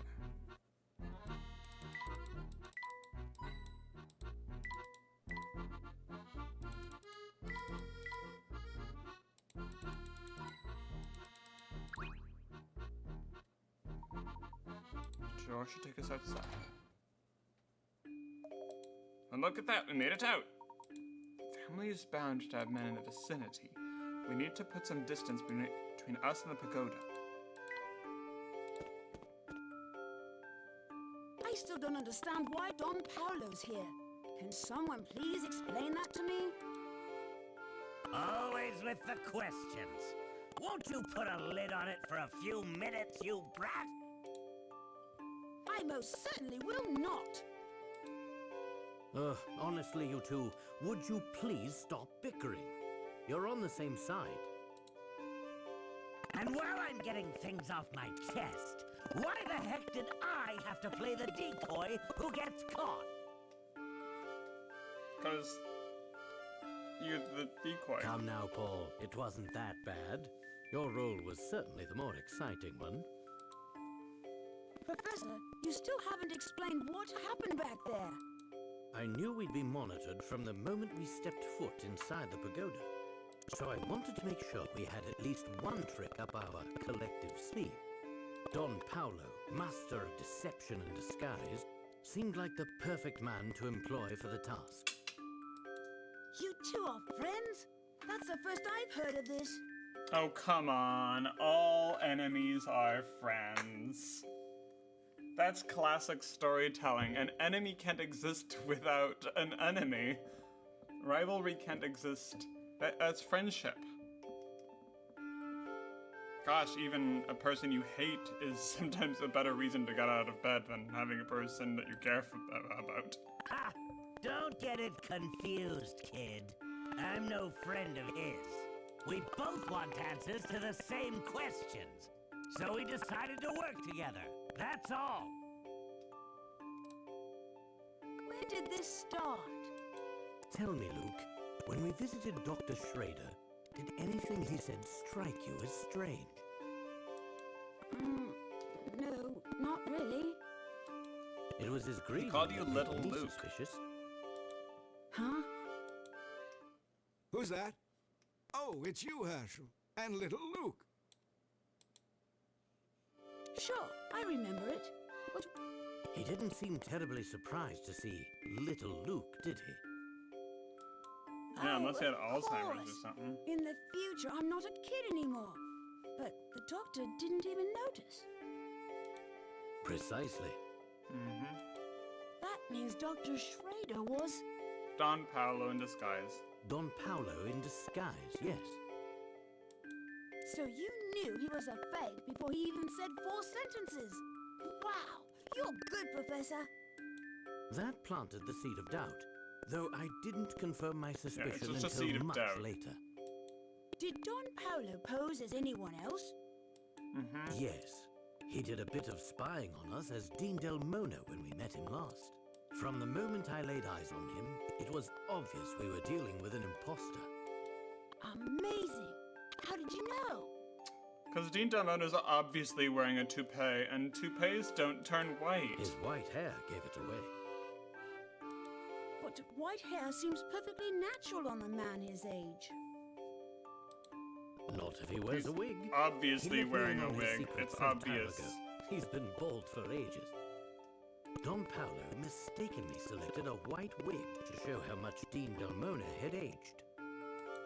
Wow, nice work there, Professor. Shortly after that, I confronted Don Paolo and had him tell me everything. It seems Dmitri had been paying him quite handsomely to make sure we headed toward the pagoda. I filled Don Paolo in on all the strange happenings we've witnessed here, and then I requested his assistance in solving this mystery. Oh, that all makes sense. But the part I still don't get is why Don Paolo decided he wanted to help us. After all, this is the fellow who tried to run us over with a Ferris wheel. That's true. That's none of your business, brat. Hey, call me a brat again and just see what happens. It was Claire, Luke. It all had to do with Claire. The woman Dimitri was talking about? Claire was my girlfriend back when I was just starting my academic career. Oh my, Herschel, you dog. She was a researcher who worked in the same laboratory No, as it's Dimitri. nice to have love. Love is beautiful. Oh no. So she... Yep. She. Yes. The last time I saw her, she was on her way to the lab the day of that massive explosion. That's really sad. The oddest thing is that the accident received very little media coverage. It's clear someone with a lot of influence was suppressing information about the incident. I did everything I could to research the matter on my own. I had no idea. It's likely that Dimitri feels he is to blame for Claire's death. It was kind of every scientist's presence. His obsession with going back in time Explosions seems are like a team twisted effort. version of atonement. What a terribly sad story. But what does it have to do with Don Paolo? Well, Luke, as it turns out, Dimitri and I weren't the only ones with strong feelings for Claire. Uh-oh. No way. You mean... Yes, yes. Don't act so surprised. I have feelings too, you know. Wow, 3 guys pining for the same girl. Whew. Classic. Thanks for meeting me on such short notice, Herschel. Oh, no. It's my pleasure. Here, this is for you. What is it? A letter, of course. Read it at home. Why don't you just tell me what it says? I'm right here, after all. My, you're making this quite difficult. What I want to say is, well, in short, this.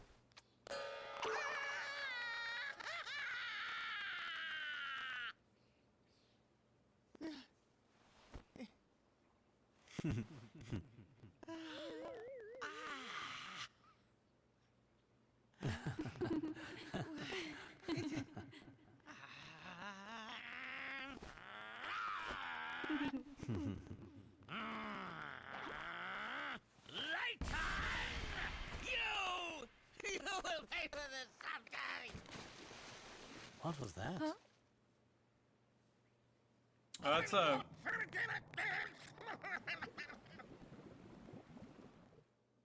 Oh, Don, that's the reason you hate him? That's awfully Leighton has been petty. my arch nemesis ever since that fateful day. Really? That's really petty.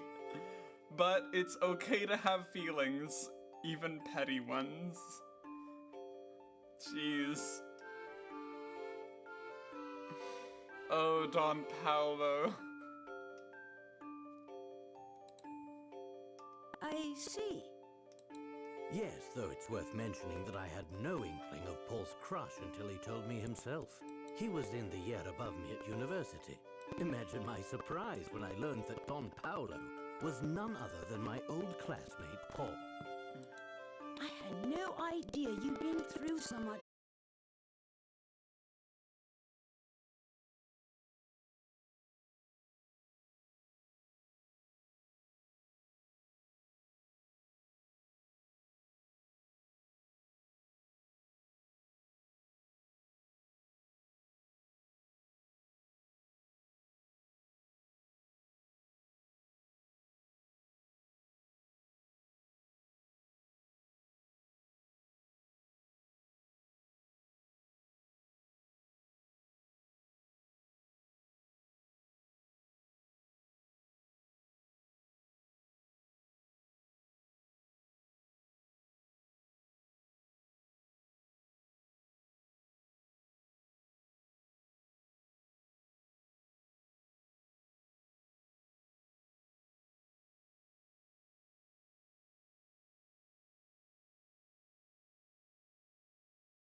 with us later when you're done. You can find us.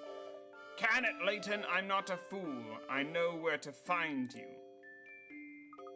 And now he's gone. Are you sure it's safe to let him wander on his own like that? I understand your concern, Luke, but I think we can trust him this time. If you say so, Professor, he must have cared an awful lot for Claire if losing her to you has turned him into Don Paolo. He certainly was infatuated, but enough about that subject for now. We have work to do. Let's get moving. I still don't know where we're going, especially now that we know that future Layton's a fake. Well, in light of these new developments, our first priority is to liberate the Prime Minister. Dimitri fled the town pagoda with Mr. Hawks, so he clearly has another hideout in the area. So we're going to find his other base. Alright, but we need to go to the hotel first. That's right. We need to pick up Flora. Hopefully she and Big Luke had made it back to the hotel safely.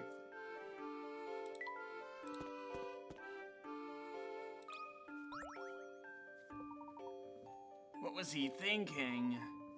Is something the matter? I'll say, I was supposed to go hang out with my buddy at this place, but which flat is it? He has instructions which make 0 sense. Can you help me out? An odd invitation.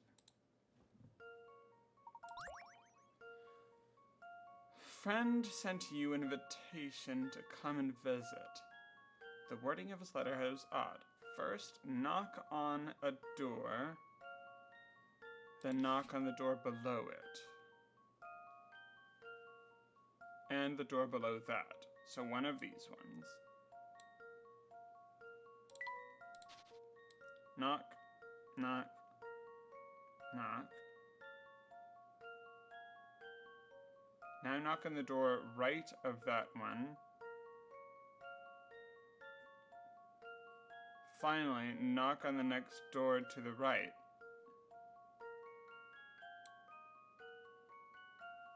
Knock on a door, knock on the door below that, knock on the door below that, knock on the door to the right of that one, knock on the door to the right.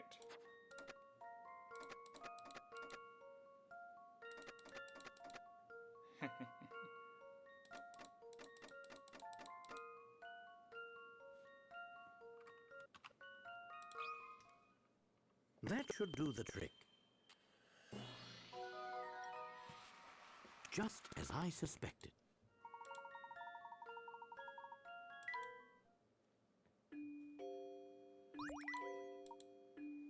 Nice going. Lately, my friend and I have been hanging out like every day. His parents are never home, and neither is my dad. They stay cooped up at a research facility day and night. Father performs research for a living. Him and almost everyone living in this part of town. Go figure. Interesting.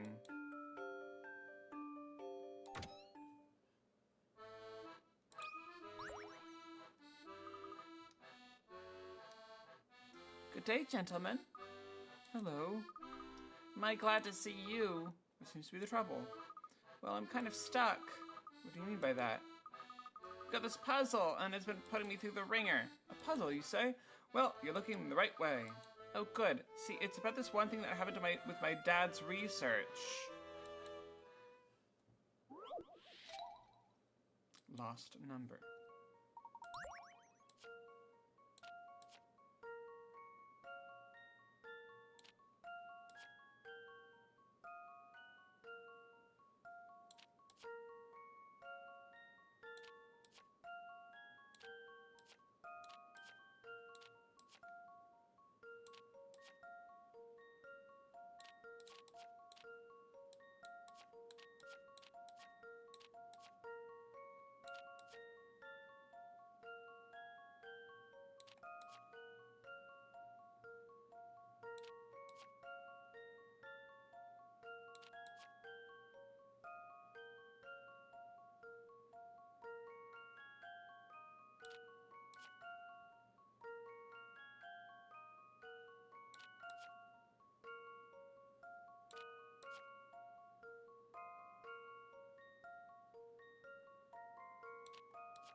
For the course of his research, Dad discovered a very important number and marked on a slip of paper. Unfortunately, somebody mistook the paper for trash that tore to pieces. Goodness, your dad needs to lighten up on his numbers, or on his penmanship. Because he's scratching Here's my through answer. that paper. I knew it!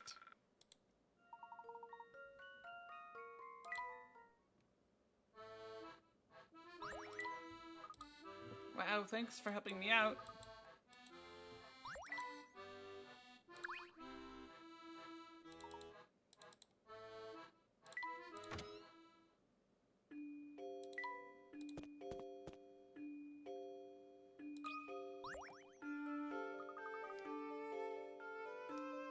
Hello there, nice to see you again. Man dances like a fool in an effort to fulfill his heart's desire. But only when the hootenanny is over does he regret his actions. Such is the plight of mankind. I think I'm already over my head. Maybe I should go. That was pretty good poetry. Hold it. The lesson here is simple. I speak of love. People do strange things in the name for love. In the name of love. Guys and girls.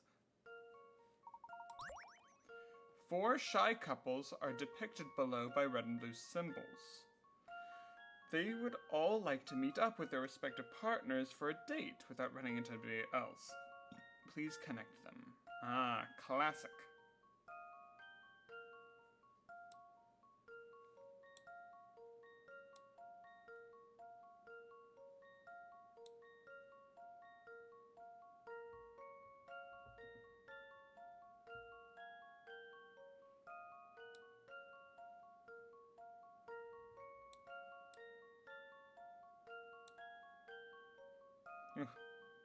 Goodness, poor A. A has quite the trip. This one's as good as solved. Phew, that's a relief. Oh, that's a nice sketch.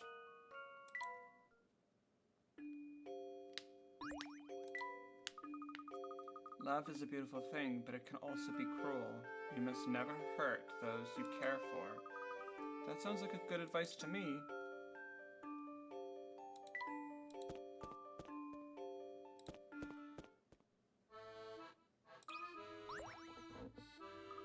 Welcome to Miles of Books. Blech. Maya's Miles of Books. Are you looking for anything in particular today? Gosh, there's so much I want to read, and my allowance is so small.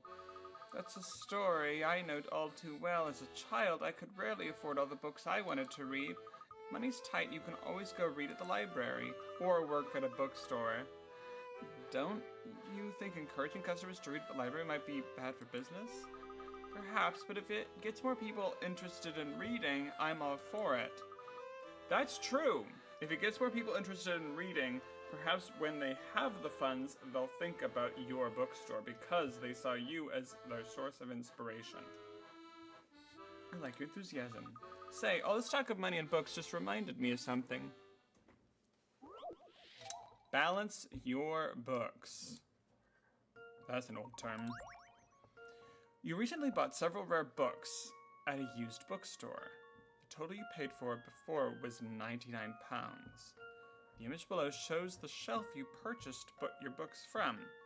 Below each book is a tag listing its price. Which books did you buy? Okay, £99. Let's see what goes up to nice round numbers.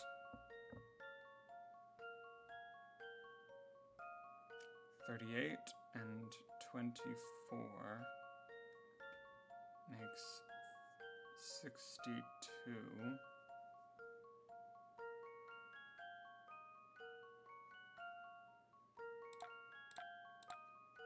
$62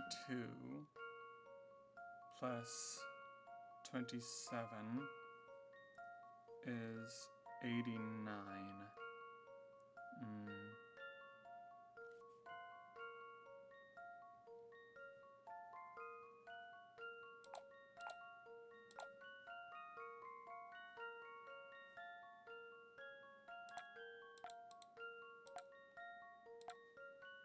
3, 4, 5, 6.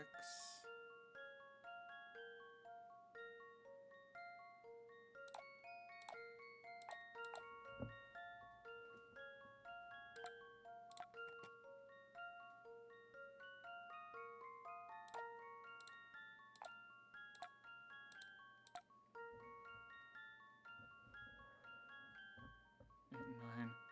That's 17. 17. That's 67. 67.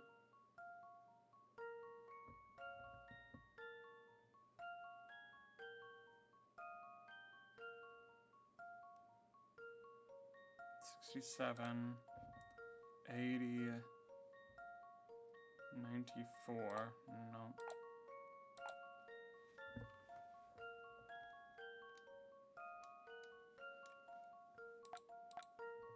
64,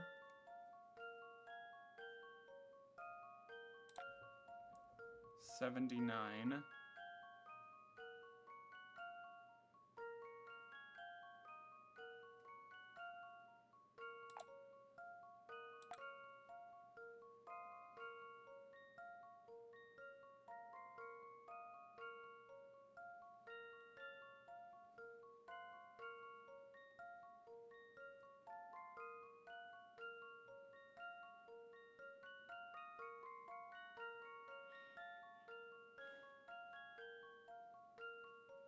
20. Let's add all the books together and then subtract them.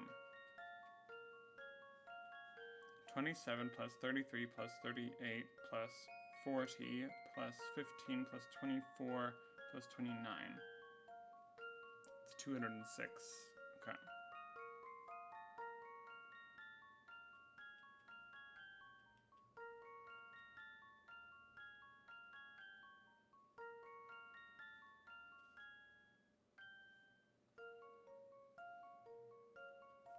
No.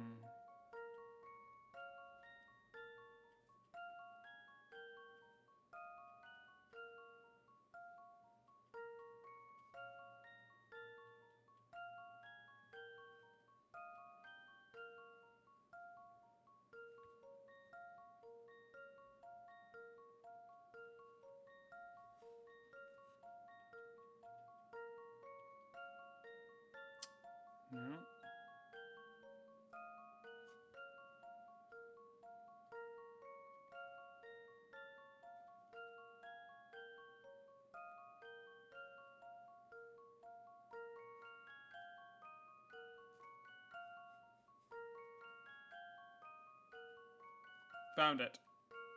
27 plus 24 plus 33 plus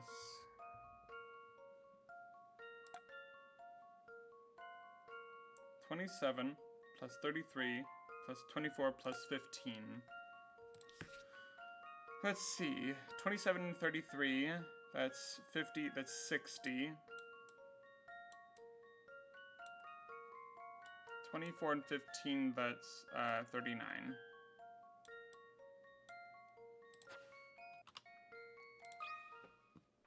This one's as good as Just had to solved. do a bunch of math. Phew, that's a relief.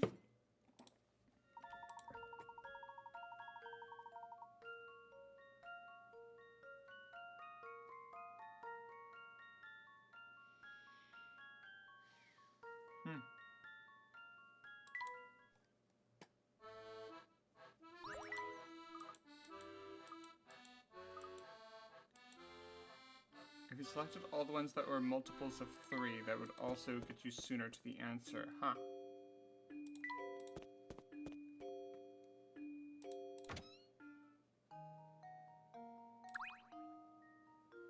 Can you hear all those poor puzzles crying, "Solve me! Solve me!" You'd be a monster not to help them.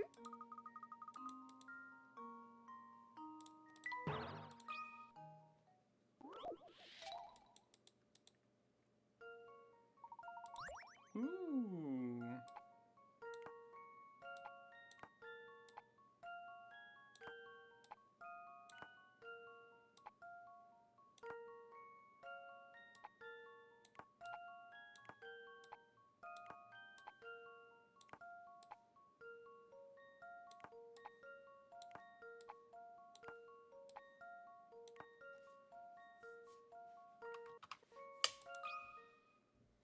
That should do the trick. What's the issue? Don't put bigger ones on top of smaller ones. Okay.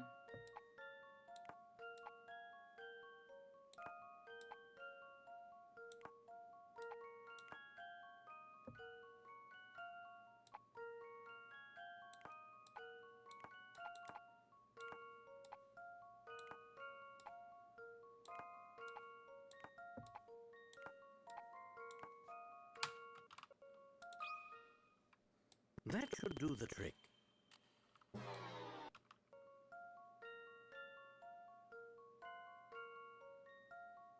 I don't understand.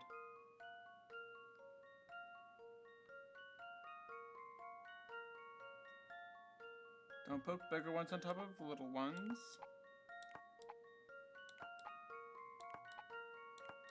Oh.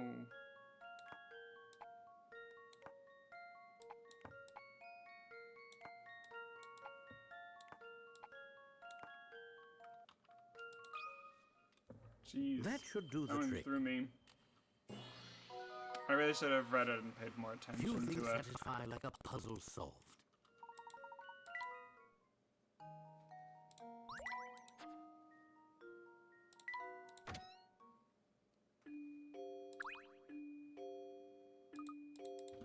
Hello.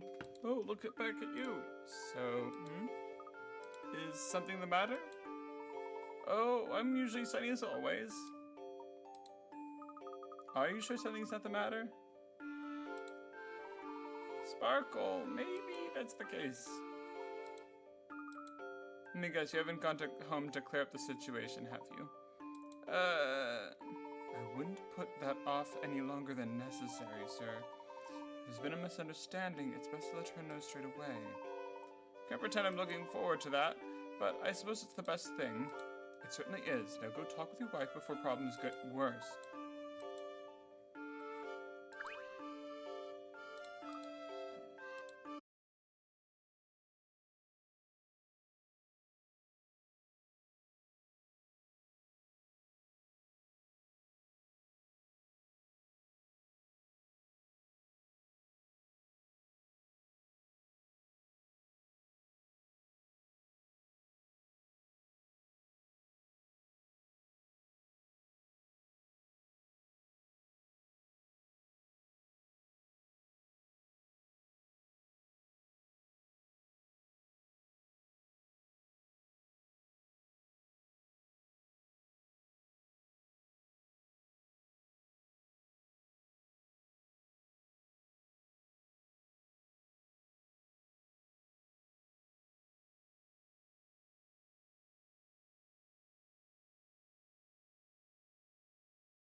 sorry about that. Must have been a hard spot flying for you.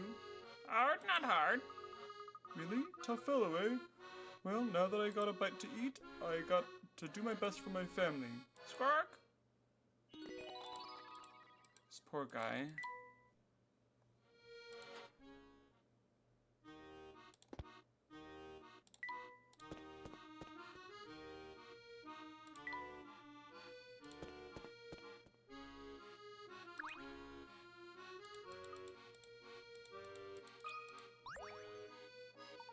Hey, you there, listen to me. I got something I want to tell you. Sure, what is it? I just cooked up an amazing puzzle. It's so hard it'll break your brain. Alright. Hey, 78, my piece of cake, and I was saving that for later. I didn't eat it. Neither A or D ate it. I didn't eat it. C is telling the truth. Somebody isn't telling the truth. Who ate it?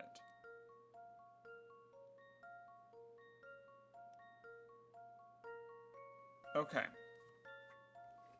If A is lying, then B would also have to be lying, so it can't be A. A is telling the truth. If B is lying, then A would also have to be the person who... A would have to be also be lying, so B has to be lying, and thus D couldn't have eaten it.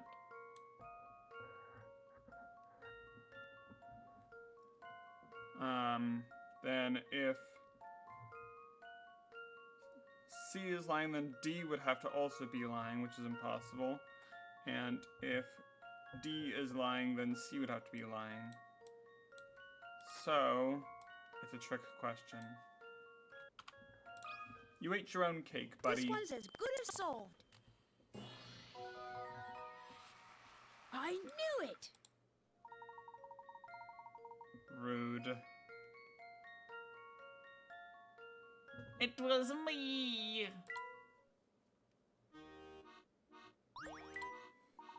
What? You solved it already? You know, I worked really hard on that one. You could have at least taken some time to savor it. What do you want me to do, buddy?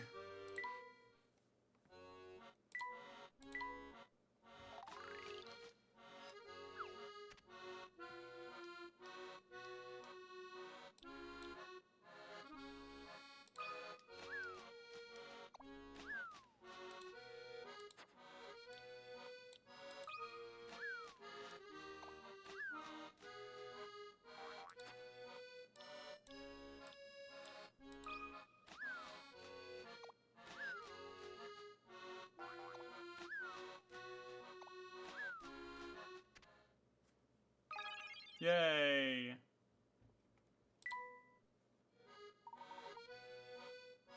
Hey, that's my ball. Ah! Now I can start training again. You just saved a career of a great football star to be. Star?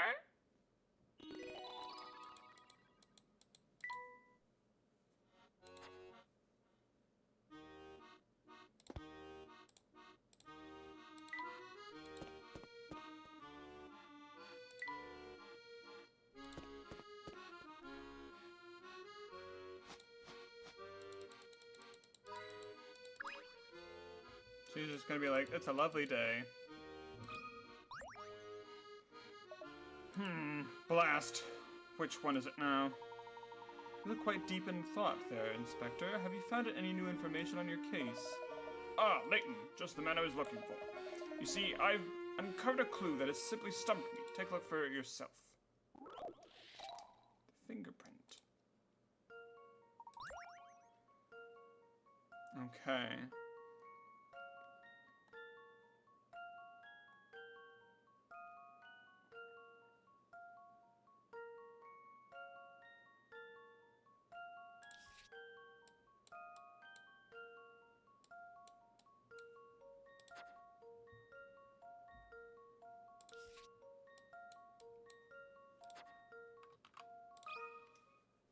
I I've got a good feeling about this one. Well, that's settled. Yep. That's it. Now I just need to track down the fiend who committed this crime. Inspector, aren't you supposed to be searching for the Prime Minister right now? Listen, lad, a man of the law can't ignore one case simply because he's busy with another. It's the duty of every other officer to assist and defend the citizens of our fair city. That's how I work, even in a place as lawless and overrun with criminal activity as this one. Yes, even in the den of depravity, I will ensure that the spirit of Scotland Yard burns bright. I'm sure citizens of this London, are very grateful for your efforts, Inspector. Yeah, and maybe along the way you'll find some clues to help track down the Prime Minister.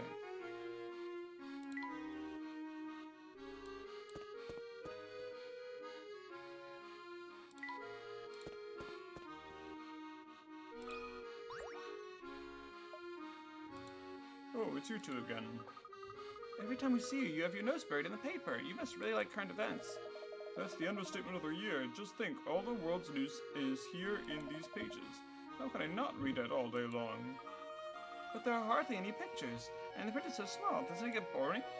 Boring? The paper's bursting with interesting stuff, like this puzzle, for instance.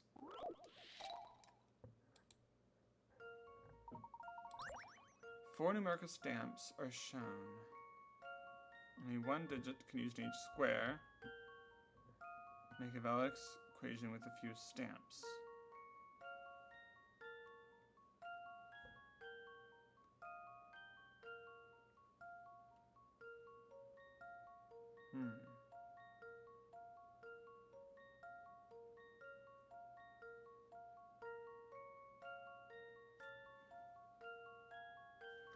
Two plus 3 is 5. This one's as good as solved. No puzzle can stop Leighton's apprentice. Oh. I guess that still works. But yes, you can flip the 5 upside down to make a 2. I think.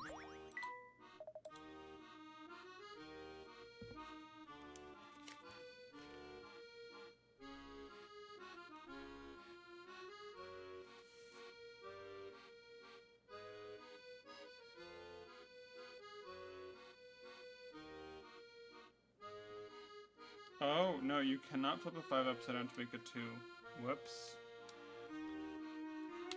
Well, I stumbled onto the answer. It's embarrassing.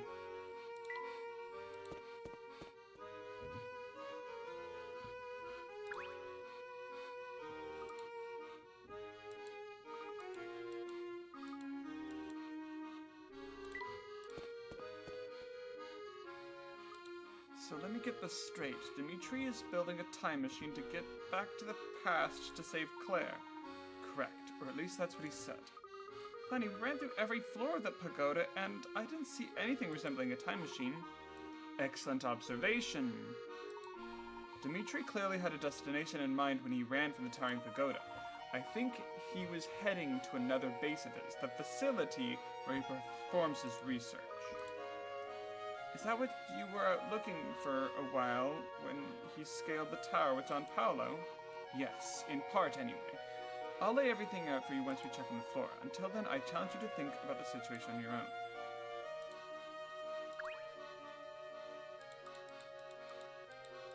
Oh, I love sweets.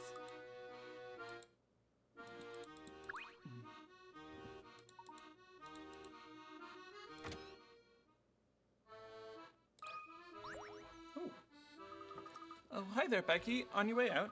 Sure am. That older gentleman staying with us asked me to run an errand for him. Do you mean Dean Delmona? Yeah, that's the one. What do you think a man with so little hair needs a ton of pomade for? Pomade?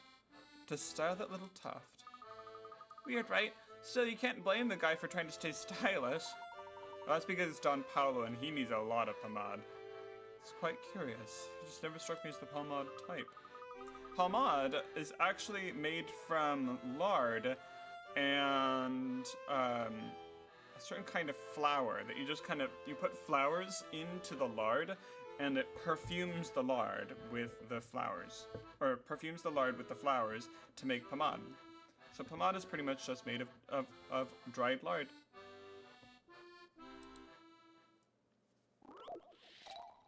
Pricey pen.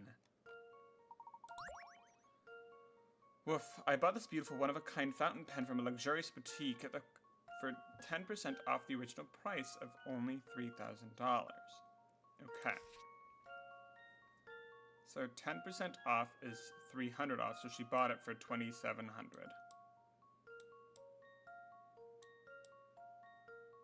When I showed it to my friend, she took one look and just had to have it.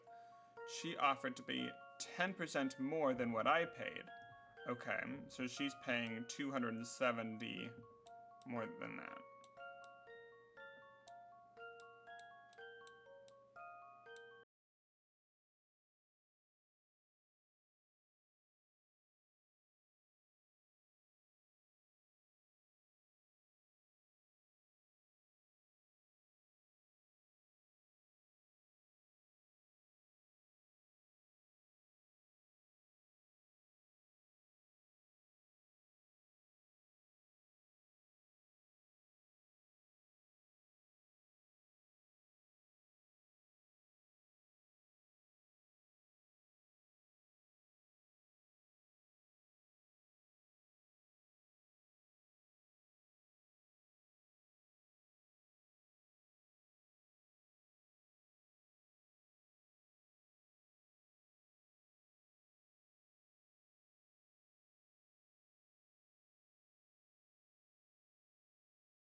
Bam.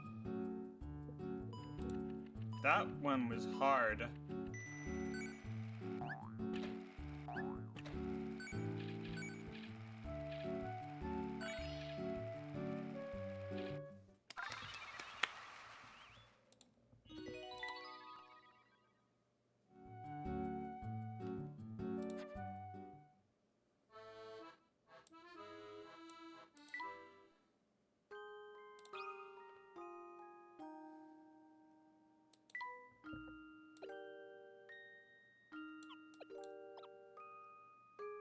Butler in blue.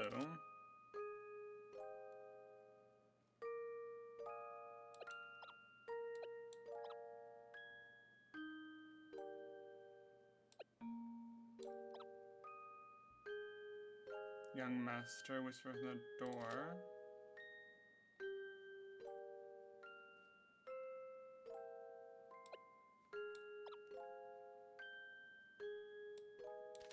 We wanted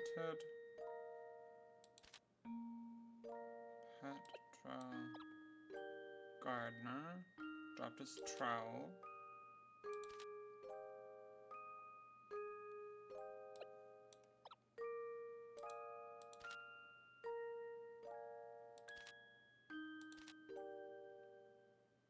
Silver thing.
Oh, shoot.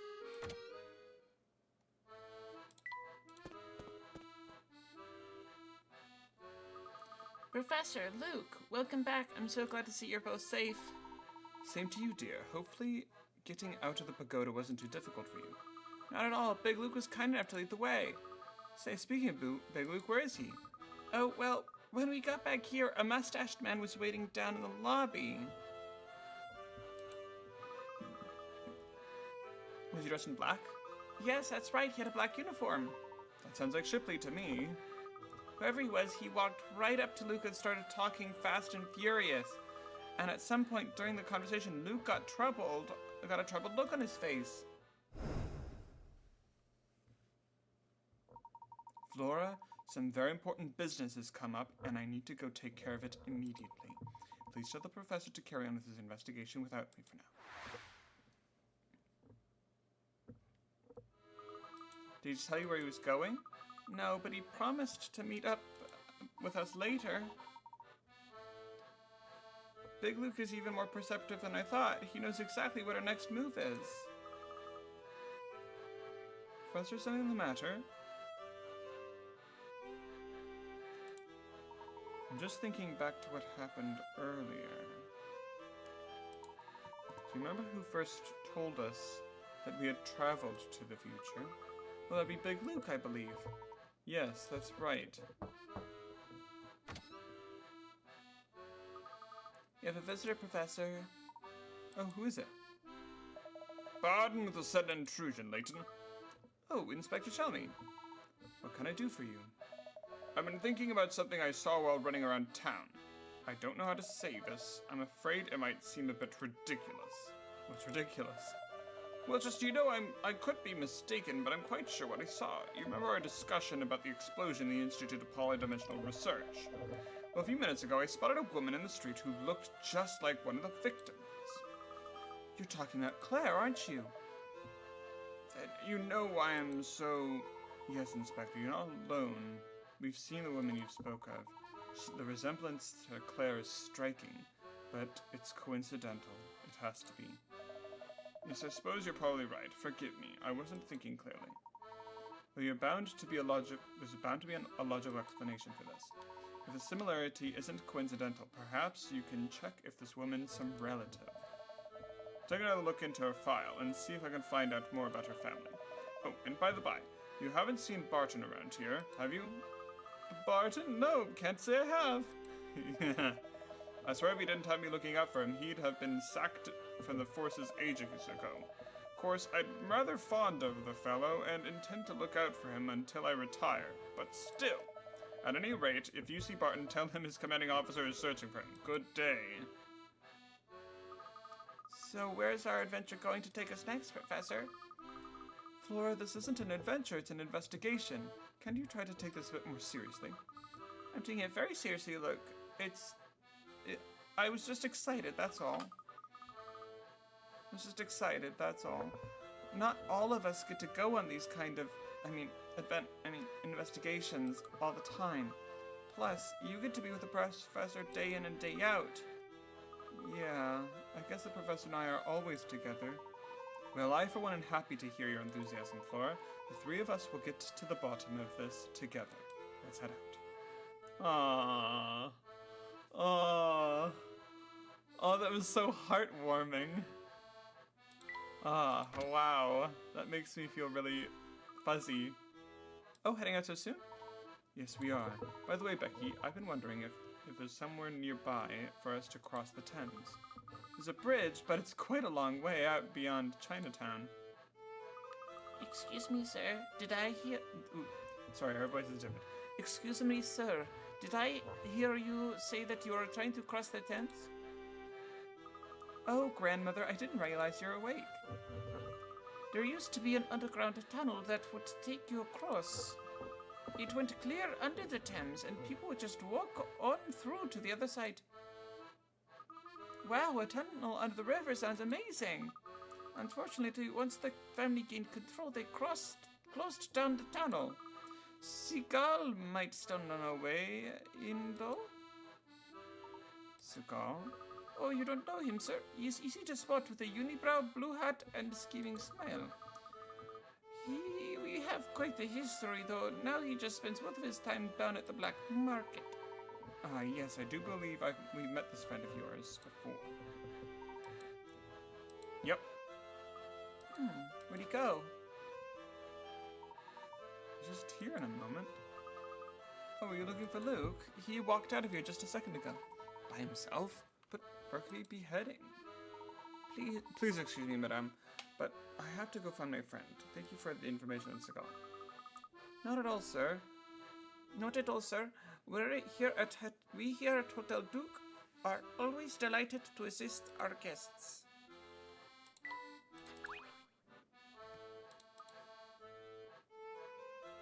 He was looking a bit blue before he left. Was something bothering him? I'm not sure. He's probably not gone far, so with a little searching, I'm sure we'll find him. I'm sure you will, sir. Best of luck in your search.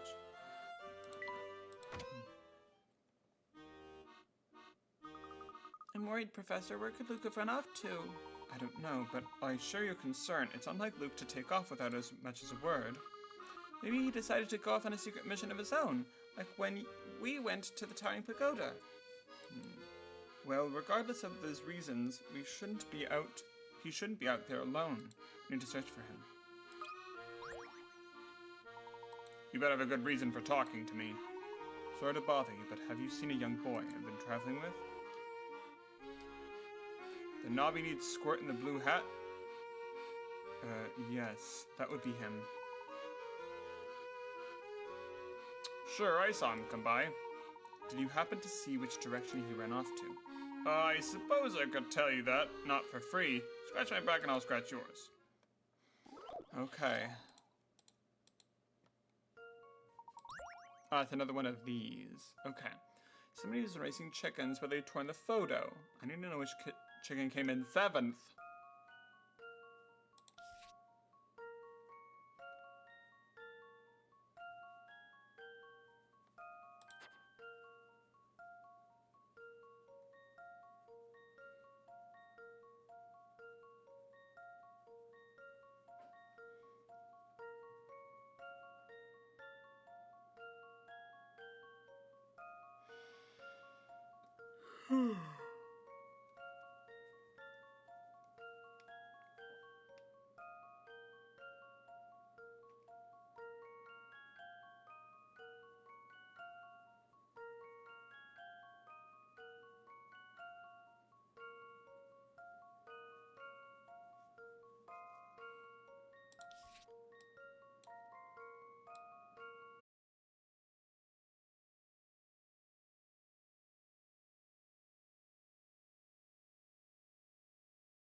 I'm forgetting this one.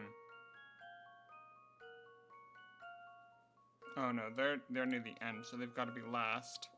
Let's see, there's 1, 2, 3, 4, 5, 6, 7, 8, 9, 10, 11, 12, 13.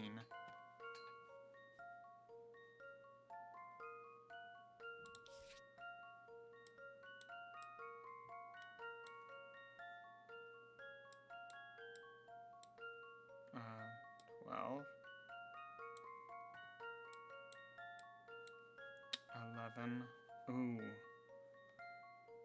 That goes there. No, that doesn't work.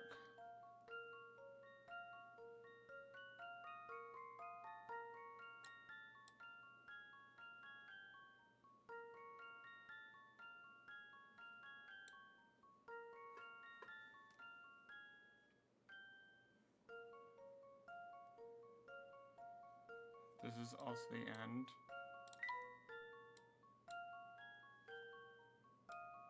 10, 9.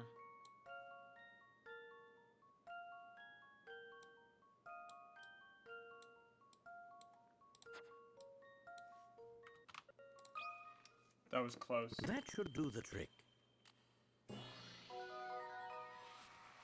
Few things satisfy like a puzzle solved. Whew, that one was quite difficult.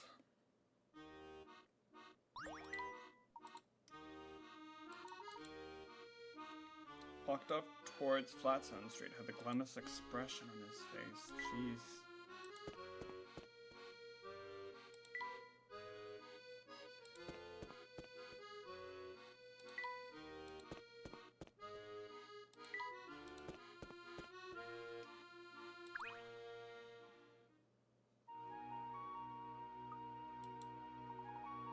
Luke, there you are.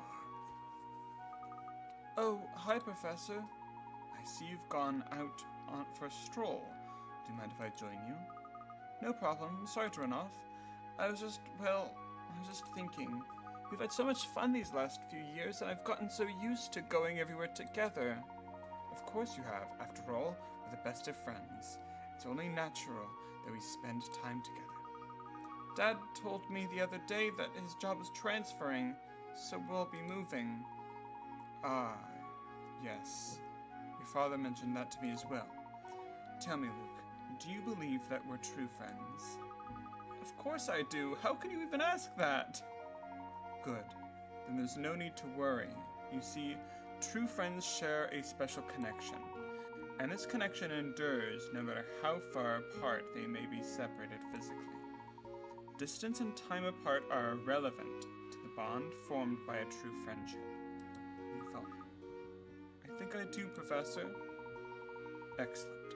Then let's get back to our investigation. We have many mysteries to solve. Sounds good, Professor.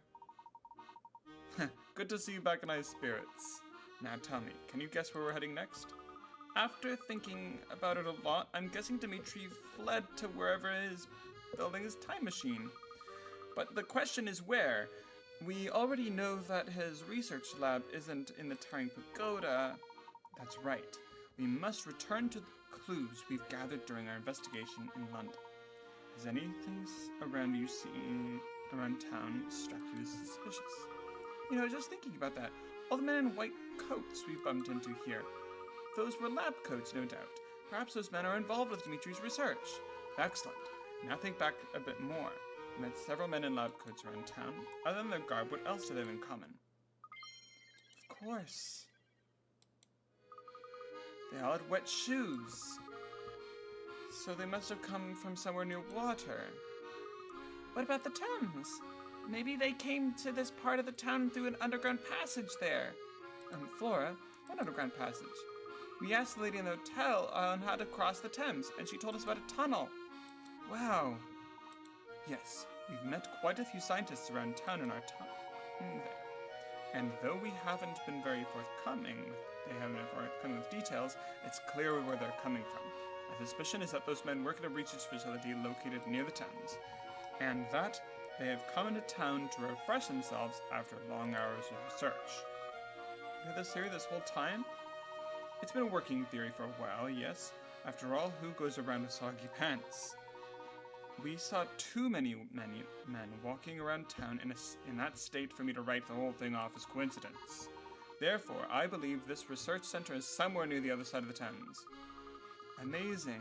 Clearly, I've still got a long way to go before I can think like you, Professor. All right, everyone. Riding back to the black market. Why there? If we're trying to get across the Thames, shouldn't we head back to the riverside? I'm sure we'd make it there eventually. But first, we gotta talk to that man at the bazaar with the unibrow. I think his name is Seagal. Okay, if you say so.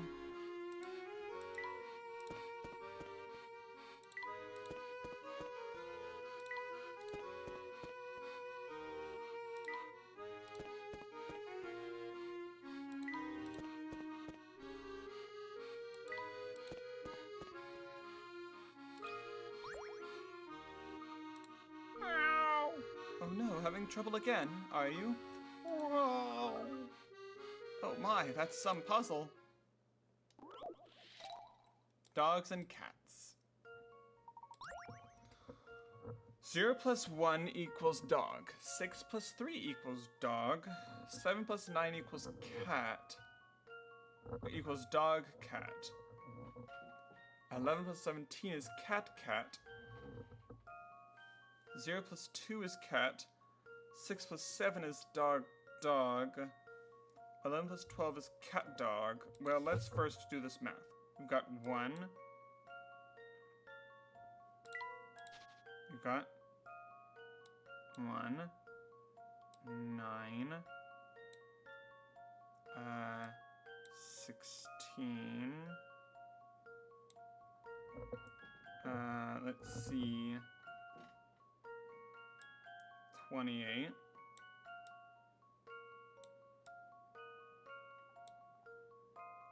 2.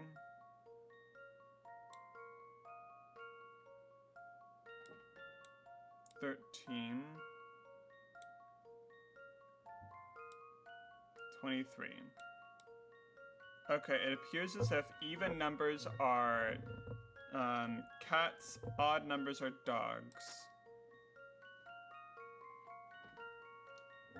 Okay, so we need 111.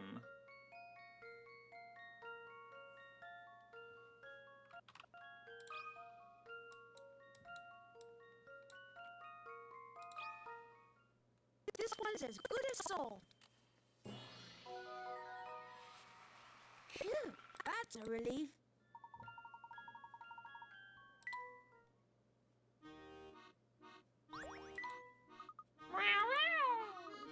Not at all. Glad I could help. Have a pleasant day.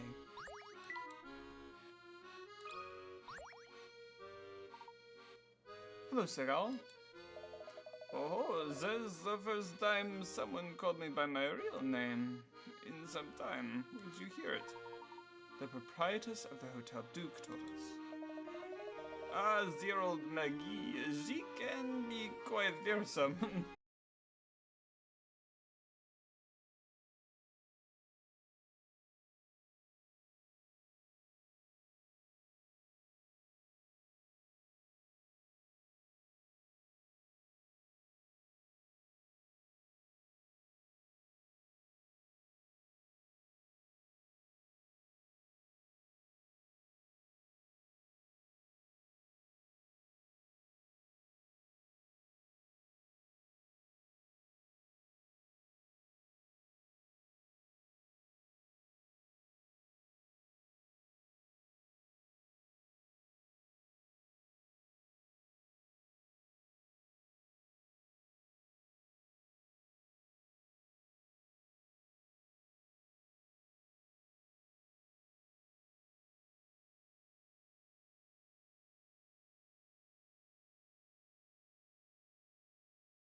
Alright, we're back. Because of timing, I think we actually only have time to locate one puzzle. So... that's what we're gonna do.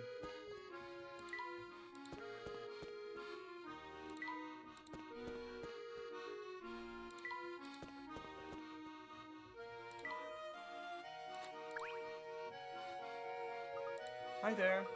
Not you again. Stay away. You've got it all wrong. He's an archaeology professor. You can't fool me. You're quite mistaken. The boss of the family has modeled his appearance after mine. The boss of the family modeled after you. Precisely. If the boss baddie looks up to you, then what does that say about you? Well, just no reasoning with him.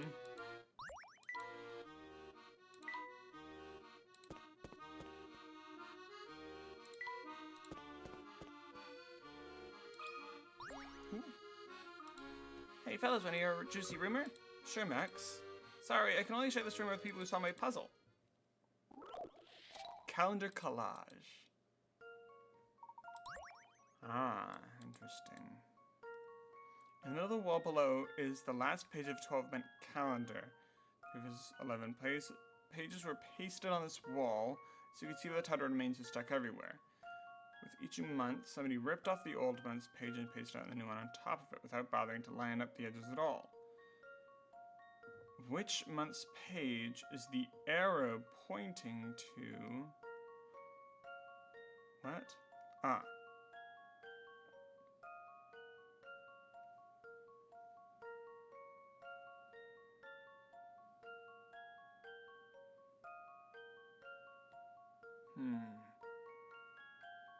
December.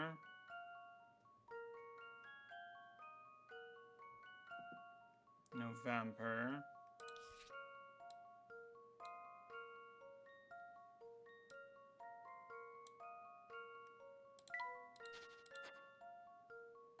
November. October. September. September, August,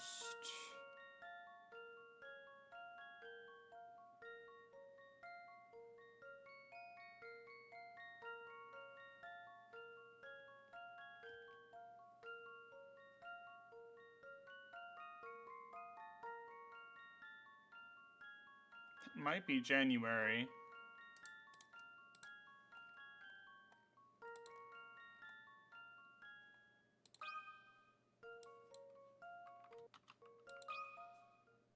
Here's my answer. Yeah, it looked like it was at the bottom. No puzzle can stop Layton's apprentice. Yeah.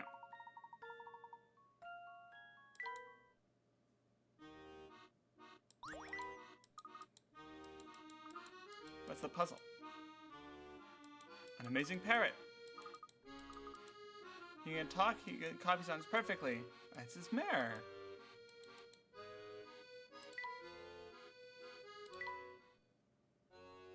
Ah, this can be...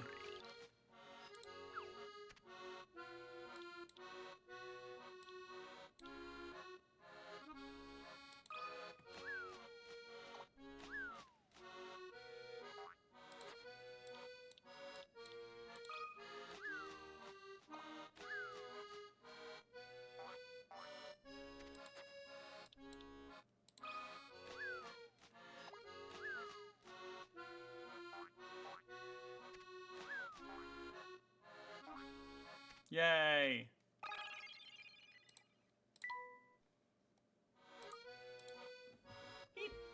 It's you, the parrot. You made me jump. Present, present. Wow, that's a great present. Thank you so much, little bird. You're welcome. How I pluck up the courage to give it to her, my lovely Becky. Becky, Becky. That's the last one. Congratulations. You've done all the parrot deliveries.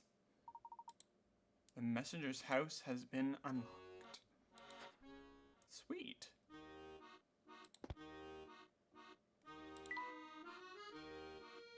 Oh, he's got a little hat. Who looks like that?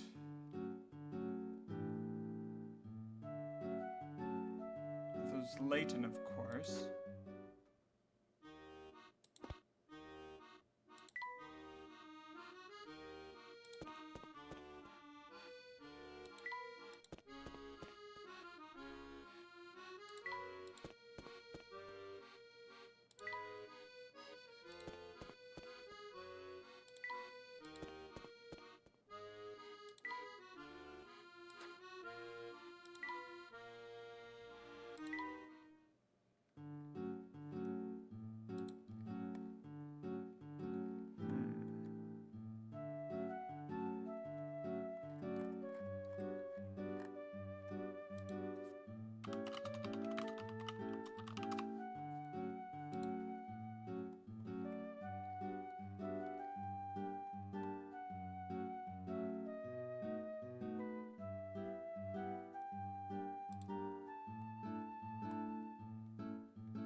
No.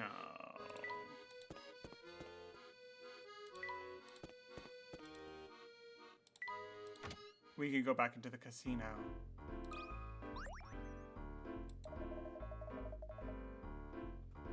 I must say you've got quite the nerve to come back here after the mess you caused. Don't blame the professor. It was your staff who decided to pick a fight with us. We saw, but it doesn't change the fact I got demoted for letting you two inside. To be perfectly blunt, I'm a bit irritated at you two for getting me involved in your feud, but I'm not an unreasonable man. I'll let bygones be bygones if you solve this puzzle. Quirky clockwork.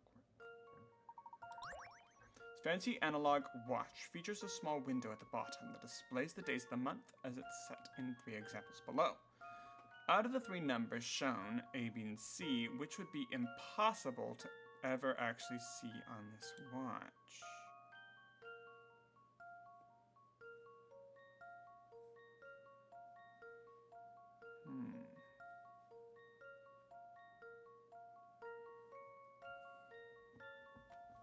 The day and the month. Let's see.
should do the trick. Few things satisfy like a puzzle solved. Yeah.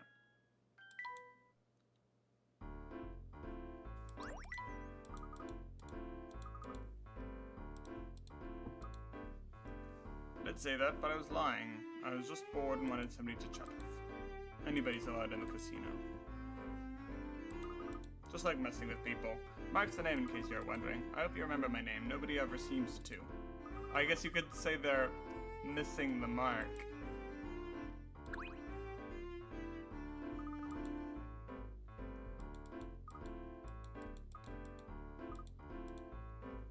Alas, I was sure he was going to give us a different puzzle, but we didn't. This is where we're going to have to wrap up, because it is rather late for me. And we'll be going for a bunch of secret puzzles.